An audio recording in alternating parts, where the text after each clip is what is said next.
ਸਤਿ ਸ਼੍ਰੀ ਅਕਾਲ। ਤੁਸੀਂ ਜੁੜੇ ਹੋਏ ਹੋ ਪੰਜਾਬੀ ਰੇਡੀਓ USA ਦੇ ਨਾਲ ਤੇ ਮੈਂ ਹਾਂ ਪ੍ਰਵੀਨ ਸ਼ਰਮਾ ਲੈ ਕੇ ਹਾਜ਼ਰ ਹਾਂ ਪ੍ਰੋਗਰਾਮ ਖਬਰ ਤੇ ਨਜ਼ਰ।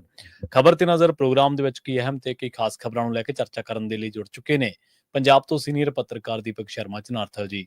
ਸ਼ਰਮਾ ਜੀ, ਸਤਿ ਸ਼੍ਰੀ ਅਕਾਲ, ਸਵਾਗਤ ਹੈ ਜੀ ਪੰਜਾਬੀ ਰੇਡੀਓ USA ਤੇ। ਪ੍ਰਵੀਨ ਜੀ, ਸਾਰੇ ਦਰਸ਼ਕਾਂ ਨੂੰ ਸਰੋਤਿਆਂ ਨੂੰ ਪਿਆਰ ਭਰੀ ਸਤਿ ਸ਼੍ਰੀ ਅਕਾਲ। ਸਤਿ ਸ਼੍ਰੀ ਅਕਾਲ ਜੀ। ਪ੍ਰੋਗਰਾਮ ਦੇ ਵਿੱਚ ਅੱਗੇ ਵਧਣ ਤੋਂ ਪਹਿਲਾਂ ਧੰਨਵਾਦ ਕਰਦੇ ਚਲੀਏ ਸਪਾਂਸਰਸ ਦਾ, ਜਿਹੜੇ ਜ਼ਰੀਆ ਬਣਦੇ ਨੇ ਇਹਨਾਂ ਪ੍ਰੋਗਰਾਮਾਂ ਨੂੰ ਤੁਹਾਡੇ ਤੱਕ ਪਹੁੰਚਾਉਣ ਦੇ ਲਈ। ਖਾਲਸਾ ਇੰਸ਼ੋਰੈਂਸ ਏਜੰਸੀ ਵਾਲੇ, ਜਿਨ੍ਹਾਂ ਤੋਂ ਤੁਸੀਂ ਹਰ ਤਰੀਕੇ ਦੀ ਇੰਸ਼ੋਰੈਂਸ ਲੈ ਸਕਦੇ ਹੋ। ਇੰਸ਼ੋਰੈਂਸ ਬਾਰੇ ਪਤਾ ਕਰਨ ਦੇ ਲਈ ਇਹਨਾਂ ਦਾ ਨੰਬਰ ਹੈ 408-272-2500। ਇਹ 1992 ਤੋਂ ਲਗਾਤਾਰ ਇੰਸ਼ੋਰੈਂਸ ਬਿਜ਼ਨਸ ਦੇ ਵਿੱਚ ਸ਼ਾਨਦਾਰ ਸੇਵਾਵਾਂ ਦੇ ਰਹੇ ਨੇ ਤੇ ਅਮਰੀਕਾ ਭਰ ਦੇ ਵਿੱਚ ਇੰਸ਼ੋਰੈਂਸ ਕਰਦੇ ਨੇ। ਓਬਾਮਾ ਕੇਅਰ, ਮੈਡੀਕੇਅਰ ਜਾਂ ਫਿਰ ਕਵਰਡ ਕੈਲੀਫੋਰਨੀਆ ਬਾਬਤ ਪਾਲਿਸੀ ਕਰਵਾਉਣ ਦੇ ਲਈ ਸਲਾਹ ਲੈਣ ਦੇ ਲਈ ਅੱਜ ਹੀ ਕਾਲ ਕਰੋ 408-272-2500 ਤੇ।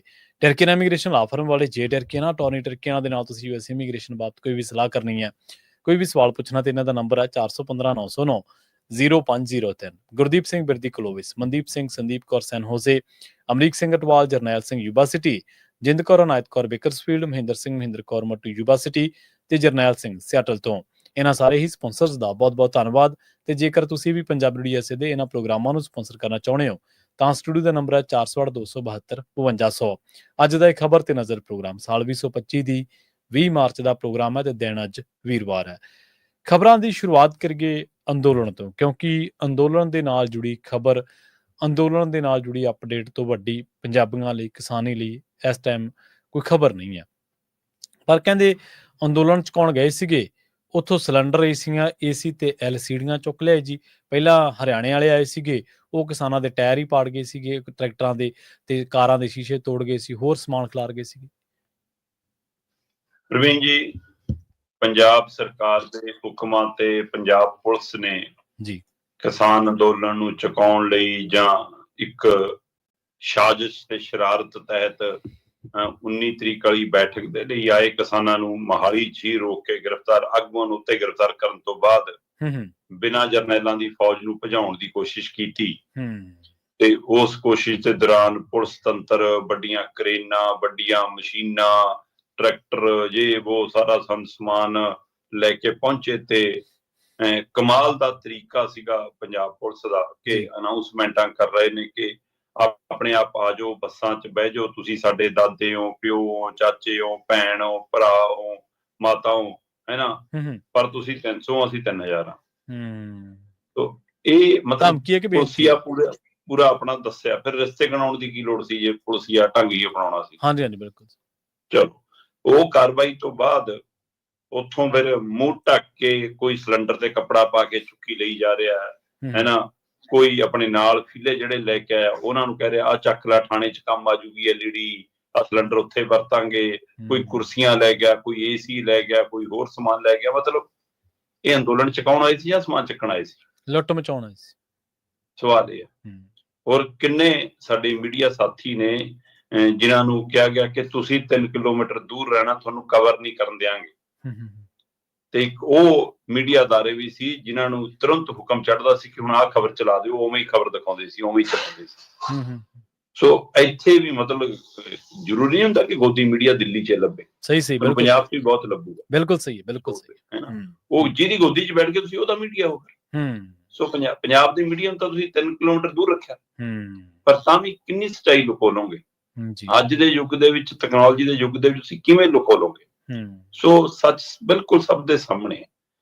ਔਰ ਲਗਾਤਾਰ ਇਸ ਕਾਰਵਾਈ ਤੋਂ ਬਾਅਦ ਪੰਜਾਬ ਸਰਕਾਰ ਦੇ ਮੰਤਰੀ ਆਪੋ ਆਪਣੇ ਪੇਜਾਂ ਤੇ, ਆਪੋ ਆਪਣੇ ਸੋਸ਼ਲ ਮੀਡੀਆ ਤੇ ਵੱਖ-ਵੱਖ ਅਦਾਰਿਆਂ ਨੂੰ ਲਿੰਕ ਭੇਜ ਰਹੇ ਨੇ, ਅਸੀਂ ਕਿਸਾਨਾਂ ਦੇ ਨਾਲ ਡਟ ਕੇ ਖੜੇ ਹਾਂ ਜੀ, ਅਸੀਂ ਕਿਸਾਨੀ ਦੇ ਨਾਲ ਹਾਂ ਜੀ, ਪਰ ਪੰਜਾਬ ਦਾ ਘਾਟਾ ਸੀ ਜੀ, ਪੰਜਾਬ ਨੂੰ ਇਕਨੋਮਿਕਲ ਨੁਕਸਾਨ ਹੋ ਗਿਆ ਸੀ ਜੀ, ਉਹ ਪੂਰਾ ਕਰਨਾ ਸੀ ਜੀ ਸਾਰਾ ਕੁਛ।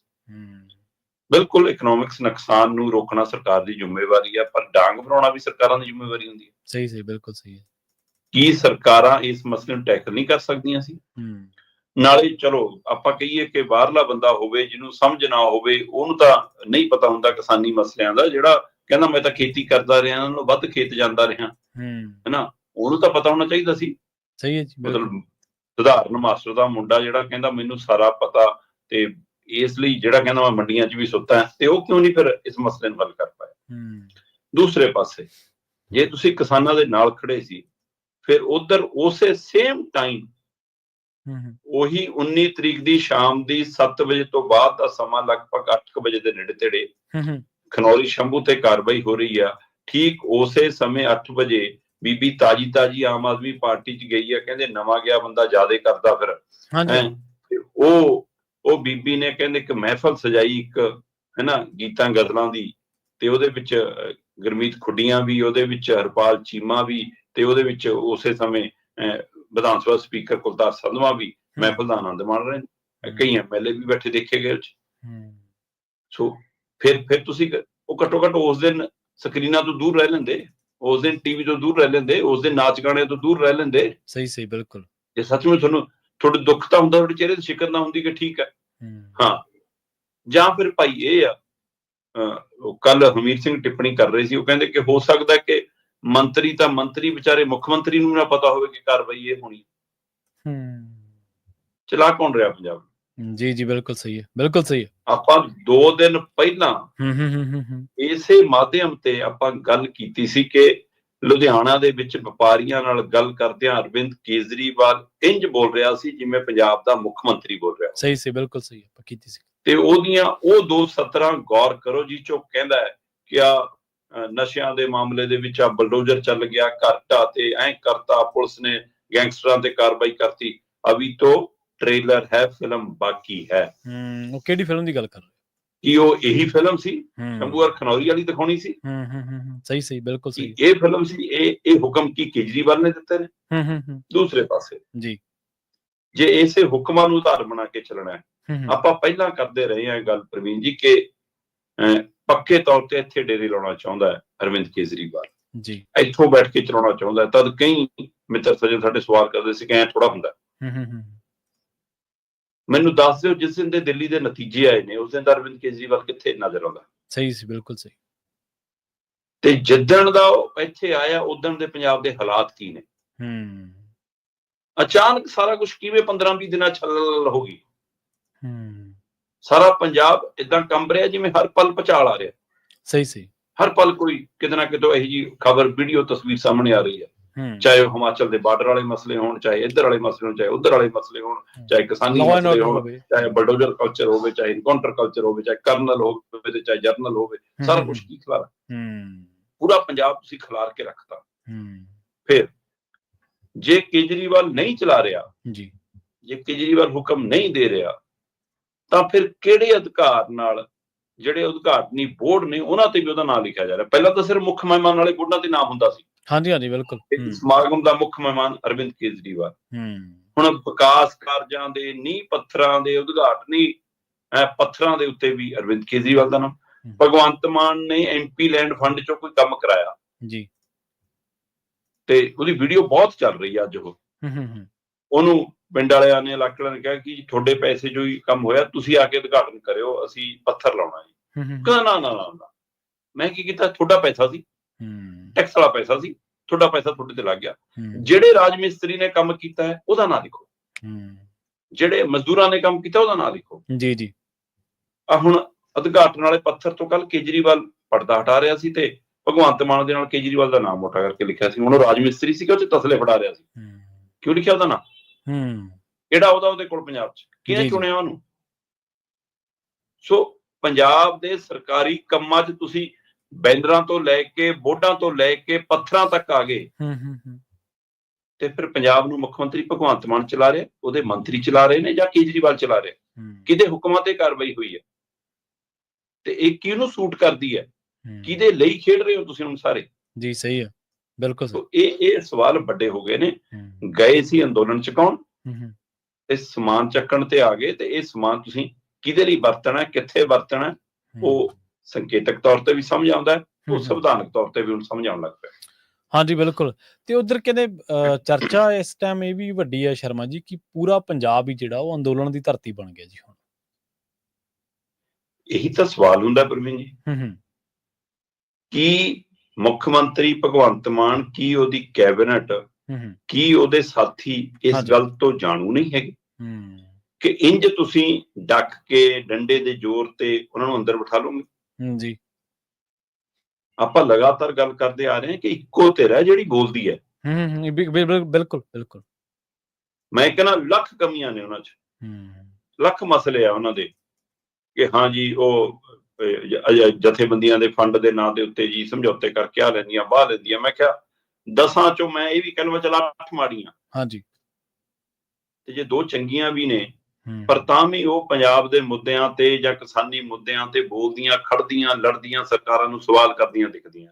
ਹਾਂਜੀ, ਹਾਂਜੀ, ਉਹਨਾਂ ਦੀਆਂ ਆਪਣੀਆਂ ਨਲਾਇਕੀਆਂ, ਆਪਣੀਆਂ ਖਾਮੀਆਂ ਦਾ ਨਤੀਜਾ ਕਿ ਸਰਕਾਰ ਦਾ ਇੰਨਾ ਹਈਆ ਪੈ ਗਿਆ। ਸਹੀ ਸੀ, ਬਿਲਕੁਲ ਸਹੀ ਹੈ। ਨਹੀਂ, ਮਜਾਲ ਨਹੀਂ ਸੀ। ਜਾਂ ਤਾਂ ਹੁਣ ਭਗਵੰਤ ਮਾਨ ਇਹ ਦਮ ਦਿਖਾਊਗਾ ਕਿ ਹਾਂ ਦੇਖੋ ਵੀ ਜਿਹੜਾ ਕੰਮ ਮੋਦੀ ਨੇ ਨਹੀਂ ਕੀਤਾ ਉਹ ਮੈਂ ਕੀਤਾ, ਫਿਰ ਕਈ ਵਾਰ ਆ ਕੇ ਛਾਤੀ ਠੋਕ ਕੇ ਨਾ। ਹਾਂਜੀ, ਜਾਂ ਫਿਰ ਮਤਲਬ ਕਿ ਮੋਦੀ ਨੂੰ ਕਹਿੰਦਾ ਹੋਊਗਾ ਕਿ ਸਰ ਆਪਕਾ ਕੰਮ ਮੈਨੇ ਕਰ ਦਿਆ, ਬਿਲਕੁਲ ਜੋ ਕੰਮ ਦਿੱਲੀ 'ਚ ਮੋਦੀ ਨਹੀਂ ਕਰ ਸਕਿਆ ਉਹ ਮੈਂ ਕਰਕੇ ਦਿਖਾਤਾ। ਪਰ ਕੀ ਬੀਜੇਪੀ ਇਸ ਕਾਰਵਾਈ ਤੋਂ ਇਸ ਕਦਰ ਖੁਸ਼ ਹੋਊਗੀ ਕਿ ਇੱਕ ਤਾਂ ਸਾਡੇ ਲਈ ਰਾਹ ਪੱਧਰਾ ਕਰਕੇ ਦੇ ਰਹੇ ਹੋ ਤੁਸੀਂ ਪੰਜਾਬ 'ਚ, ਹਾਂਜੀ, ਦੂਸਰੇ ਪਾਸੇ ਕਿ ਅਸੀਂ ਲੋਕਾਂ ਨੂੰ ਇਹ ਕਹਿਣ ਜੋਗੇ ਹਾਂ ਕਿ ਪੰਜਾਬੀ ਸਿੱਖ ਕਿਸਾਨ ਹਮਨੇ ਨਹੀਂ ਪੀਟੇ। ਹਾਂ, ਦੇਖੋ ਤੁਹਾਡਾ ਹੀ ਘਰ ਦਾ ਮੁੰਡਾ, ਤੁਹਾਡੇ ਹੀ ਜੱਟਾਂ ਦਾ ਮੁੰਡਾ, ਤੁਹਾਡਾ ਹੀ ਖੇਤੀ ਕਰਨ ਵਾਲਾ ਮੁੰਡਾ ਹੈ ਨਾ, ਤੁਹਾਡੇ ਹੀ ਧਰਨਿਆਂ 'ਚ ਬੈਠਦਾ ਸੀ ਆ ਕੇ ਦਿੱਲੀ, ਹੈ ਨਾ, ਆ ਲੋ ਹੁਣ ਸੰਭੋ ਜੀ, ਬਿਲਕੁਲ ਸੋ ਤੁਸੀਂ ਕਰਾਤਾ। ਸੋ ਇਸ ਲਈ ਮਤਲਬ ਕਿ ਇਹ ਸਾਰੇ ਵਰਤਾਰੇ ਤੋਂ ਬਾਅਦ ਪੂਰੇ ਪੰਜਾਬ 'ਚ ਕਿਸਾਨ ਸੜਕਾਂ ਤੇ ਨਿਕਲੇ ਪ੍ਰਵੀਨ ਜੀ। ਉਹ ਕਿਤੇ 10 ਦੀ ਗਿਣਤੀ ਸੀ, ਕਿਤੇ 50 ਦੀ ਗਿਣਤੀ ਸੀ, ਕਿਤੇ 100 ਦੀ ਗਿਣਤੀ ਸੀ, ਤੇ ਅੰਮ੍ਰਿਤਸਰ ਵਾਲੇ ਖੇਤਰ 'ਚ ਤਾਂ ਹਜ਼ਾਰਾਂ ਦੀ ਗਿਣਤੀ 'ਚ ਵੀ ਆਏ ਤੇ ਵੱਡਾ ਇਕੱਠ ਵੀ ਹੋਇਆ। ਸੋ ਇਹ ਸੰਕੇਤਕ ਹੈ, ਚਾਹੇ ਤੁਸੀਂ ਉਹਨਾਂ ਨੂੰ ਫਿਰ ਡੱਕਿਆ, ਫਿਰ ਘੜੀਸਿਆ, ਫਿਰ ਸਿੱਟਿਆ, ਪਰ ਉਹਨਾਂ ਨੇ ਦੱਸਿਆ ਕਿ ਅਸੀਂ ਡਰ ਕੇ ਅੰਦਰ ਨਹੀਂ ਵੜੇ। ਸਵਾਲ ਸਰਕਾਰਾਂ ਨੂੰ ਸਵਾਲ ਹੁੰਦੇ ਨੇ, ਤੇ ਤੁਸੀਂ ਅੰਦੋਲਨ 'ਚੋਂ ਜੰਮੀ ਪਾਰਟੀ ਹੋ ਤੇ ਅੰਦੋਲਨ ਨੂੰ ਏਦਾਂ ਕੁਚਲੋਗੇ ਜੀ। ਤੁਹਾਡੇ ਕੋਲ ਇਹਦਾ ਮਤਲਬ ਸਰਕਾਰ ਕੋਲ ਮਸਲੇ ਦਾ ਹੱਲ ਨਹੀਂ, ਤੁਸੀਂ ਉਹਨਾਂ ਨਾਲ ਗੱਲ ਨਹੀਂ ਕਰ ਸਕਿਆ। ਜੇ ਨਤੀਜਾ ਪੂਰਾ ਪੰਜਾਬ ਤੁਸੀਂ ਅੰਦੋਲਨ ਦੀ ਧਰਤੀ ਬਣਾਤਾ, ਹੁਣ ਡਿਸਟਰਬ ਨਹੀਂ ਹੋਊਗਾ ਪੰਜਾਬ? ਸਹੀ, ਬਿਲਕੁਲ। ਹੁਣ ਉਹਦੇ ਕੰਮਾਂ ਤੇ ਅਸਰ ਨਹੀਂ ਪਊਗਾ। ਪਹਿਲਾਂ ਤਾਂ ਇਕੱਲੇ ਸ਼ੰਭੂ ਲੰਘਣਾ ਔਖਾ ਹੁੰਦਾ ਸੀ, ਹਰੇਕ ਨੂੰ ਆਪਣਾ ਬਾਜ਼ਾਰ, ਆਪਣੀ ਗਲੀ ਲੰਘਣੀ ਔਖੀ ਹੋ ਜੂਗੀ। ਸ਼ਹਿਰ 'ਚੋਂ ਆਪਣੇ ਪਿੰਡ 'ਚੋਂ ਨਿਕਲਦੇ ਹੀ ਸ਼ਹਿਰ ਨੂੰ ਜਾਂਦੇ ਹਰ ਸੜਕ ਤੇ ਧਰਨੇ ਮਿਲਣ ਲੱਗੇ। ਹੁਣ ਲੋਕ ਔਖੇ ਨਹੀਂ ਜੀ।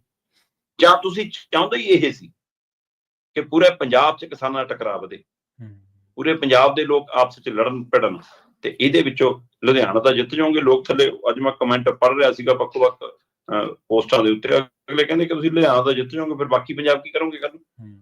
ਜੀ ਬਿਲਕੁਲ।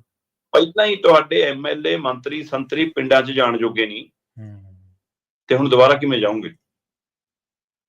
ਸੋ ਸ਼ਾਇਦ ਇਹ ਪੰਜਾਬ ਦੇ ਇਤਿਹਾਸ 'ਚ ਪਹਿਲੀ ਵਾਰ ਹੋਵੇ, ਹੋ ਸਕਦਾ ਭਾਰਤ ਦੇ ਇਤਿਹਾਸ 'ਚ ਪਹਿਲੀ ਵਾਰ ਹੋਵੇ ਕਿ ਪਾਕਿਸਤਾਨ 'ਚ ਇਹ ਵਰਤਾਰਾ ਮੈਂ ਬਹੁਤ ਵਾਰ ਦੇਖਿਆ ਕਿ ਉੱਥੇ ਚੋਣਾਂ ਤੋਂ ਬਾਅਦ ਲੀਡਰ ਫਿਰ ਦੇਸ਼ ਛੱਡ ਕੇ ਭੱਜਦੇ ਨੇ। ਕਿਤੇ ਇਹ ਹਾਲਤ ਪੰਜਾਬ 'ਚ ਨਾ ਹੋਵੇ ਕਿ ਇਹ ਸਾਡੇ ਵਾਲੇ ਲੀਡਰ ਅਗਲੀ ਵਾਰ ਦੇਸ਼ ਛੱਡ ਭੱਜਣ। ਉਹੀ ਨਹੀਂ ਲੋਕ ਗੱਲਾਂ ਕਰਦੇ ਕਿ ਬਾਹਰ ਇਨਵੈਸਟਮੈਂਟ ਇੰਨੀਆਂ ਹੋ ਗਈਆਂ। ਜੀ। ਦੂਸਰੇ ਪਾਸੇ ਇੱਕ ਪਾਸੇ ਤੁਸੀਂ ਆਹ ਅੰਦੋਲਨ ਚੁਕਾ ਰਹੇ ਹੋ, ਕਾਰਵਾਈ ਪਾ ਰਹੇ ਹੋ, ਇੱਕ ਪਾਸੇ ਤੁਸੀਂ SKM ਨੂੰ ਮੀਟਿੰਗ ਲਈ ਬੁਲਾ ਰਹੇ ਹੋ। ਜਦੋਂ SKM ਨਾਲ ਬੈਠਕ ਸੀ, ਜਿਹਨੇ ਚੰਡੀਗੜ੍ਹ ਦੇ ਵਿੱਚ ਧਰਨਾ ਲਾਉਣਾ ਸੀ 5 ਮਾਰਚ ਨੂੰ, ਤੇ ਉਸ ਬੈਠਕ 'ਚ ਮੁੱਖ ਮੰਤਰੀ ਸਾਹਿਬ ਕਹਿ ਕੇ ਕੀ ਉੱਠੇ ਸੀ ਕਿ ਜਾਓ ਜੋ ਕਰਨਾ ਕਰ ਲਓ। ਉਹ ਤੋਂ ਬਾਅਦ ਉਸ 4 ਤਰੀਕ ਵਾਲੇ ਧਰਨੇ 'ਚ 5 ਤਰੀਕ ਦੇ ਧਰਨੇ ਤੋਂ ਪਹਿਲਾਂ 4 ਤਰੀਕ ਜੋ ਕੁਛ ਉਹਨਾਂ ਨੇ ਕੀਤਾ, ਜੇ ਉਸ ਦਿਨ ਜਥੇਬੰਦੀਆਂ ਦਮ ਰੱਖਦੀਆਂ ਕਿ ਭਾਈ ਗ੍ਰਿਫਤਾਰਾਂ ਦਾ ਗ੍ਰਿਫਤਾਰੇ ਰਵਾਂਗੇ, ਅੰਦਰ ਟੱਕੋ, ਹੈ ਨਾ, ਸ਼ਾਇਦ ਅੱਜ ਸਥਿਤੀ ਨਾ ਹੁੰਦੀ। ਉਸ ਦਿਨ ਇੱਧਰ ਵਾਲੀਆਂ ਧਿਰਾਂ ਜੇ ਖੁਸ਼ ਸੀ, ਅੱਜ ਉੱਧਰ ਵਾਲੀਆਂ ਜੇ ਖੁਸ਼ ਹੋ ਜਾਣਗੀਆਂ, ਤਾਂ ਇਹੀ ਤਾਂ ਚਾਹੁੰਦੀਆਂ ਨੇ ਸੱਤਾਧਾਰੀ ਧਿਰਾਂ, ਏਜੰਸੀਆਂ ਜਾਂ ਪੁਲਿਸ ਤੰਤਰ। ਬਿਲਕੁਲ, ਪਾਠਕ ਤਾਂ ਚਾਹੁੰਦੇ। ਪਰ ਉਸ ਤੋਂ ਬਾਅਦ ਇਹਨਾਂ ਨਾਲ ਬੈਠਕ, ਤੇ ਇਹਨਾਂ ਨਾਲ ਬੈਠਕ 'ਚ ਜੋ ਵਤੀਰਾ ਹੋਇਆ ਉਹ ਸਭ ਦੇ ਸਾਹਮਣੇ। ਤੇ ਹੁਣ ਕਹਿੰਦੇ ਜੀ 26 ਤਰੀਕ ਨੂੰ SKM ਨੇ ਕਾਲ ਦਿੱਤੀ ਹੋਈ ਹੈ ਕਿ ਅਸੀਂ ਪੰਜਾਬ ਵਿਧਾਨ ਸਭਾ ਕਨੀ ਮਾਰਚ ਕਰਨਾ, ਇਸ ਲਈ ਉਹਨਾਂ ਬੈਠਕ ਕਰਨੀ ਹੈ। ਖੁੱਡੀਆ ਜੀ ਨੇ ਬੈਠਕ ਬੁਲਾਈ। ਅੱਛਾ। ਕੱਲ ਰਾਤ ਕੈਬਨਿਟ ਦੀਆਂ ਬੈਠਕਾਂ ਕਰਦੇ ਫਿਰ ਰਹੇ ਸੀ ਮੂੰਹ ਨੇਰੇ। ਮਤਲਬ ਜੇ ਬੈਠਕ ਪਹਿਲਾਂ ਕੀਤੀ ਹੁੰਦੀ ਸ਼ਾਇਦ ਕੋਈ ਢੰਗ ਤਰੀਕਾ ਨਿਕਲਿਆ ਹੁੰਦਾ ਕਾਰਵਾਈ ਕਰਨ ਤੋਂ ਬਾਅਦ ਅਸੀਂ ਬੈਠਕਾਂ ਕਰ ਰਹੇ ਹੋ। ਤੇ ਹੁਣ ਮੈਨੂੰ ਨਹੀਂ ਪਤਾ SKM ਦਾ ਜੇ ਕੀ ਫੈਸਲਾ, ਕਿ ਬੈਠਕ ਜਾਣਗੇ ਜਾਂ ਨਹੀਂ, ਕੀ ਇਹ ਸਥਿਤੀ ਜਾਣਾ ਚਾਹੀਦਾ? ਮੈਨੂੰ ਨਹੀਂ ਲੱਗਦਾ ਨਹੀਂ ਜਾਣਾ ਚਾਹੀਦਾ, ਬਣਦਾ ਨਹੀਂ ਜਾਣਾ। ਕਿ ਪਹਿਲਾਂ ਤੁਸੀਂ ਬੈਠਕਾਂ 'ਚ ਬੁਲਾ ਕੇ ਬੇਇੱਜ਼ਤੀ ਕਰਦੇ ਹੋ, ਦੂਜੇ ਪਾਸੇ ਦੂਜੀਆਂ ਬੈਠਕਾਂ 'ਚ ਬੁਲਾ ਕੇ ਦੂਜੀ ਜਥੇਬੰਦੀ ਦੇ ਆਗੂਆਂ ਨੂੰ ਗ੍ਰਿਫਤਾਰ ਕਰਦੇ ਹੋ। ਘੱਟੋ ਘੱਟ ਬਾਰਡਰਾਂ ਤੇ ਜਾਣ ਦਿੰਦੇ, ਫਿਰ ਕਰ ਲੈਂਦੇ ਕਾਰਵਾਈ। ਇਖਲਾਕੀ ਤੌਰ ਤੇ ਤਾਂ ਨਹੀਂ ਜਾਣਾ ਚਾਹੀਦਾ ਵੇਖਿਆ ਜਾਵੇ। ਬਿਲਕੁਲ। ਸੋ ਪਰ ਜੇ ਇਹਨਾਂ ਨੂੰ ਚਾਹ ਹੋਊਗਾ ਭਾਈ ਉੱਥੇ ਬਿਸਕੁਟ ਤੇ ਉਹਦੇ ਕੱਪਾਂ ਜਿਹਾ 'ਚ ਪਲੇਟ ਜੀ ਦੇ ਉੱਪਰ ਰੱਖਿਆ ਹੁੰਦਾ ਜਿਹੜਾ ਕੱਪ ਜਾ, ਉਹ ਚਾਹ ਪੀਣ ਦਾ ਫਿਰ ਜਾਏ ਹੋਣਗੇ।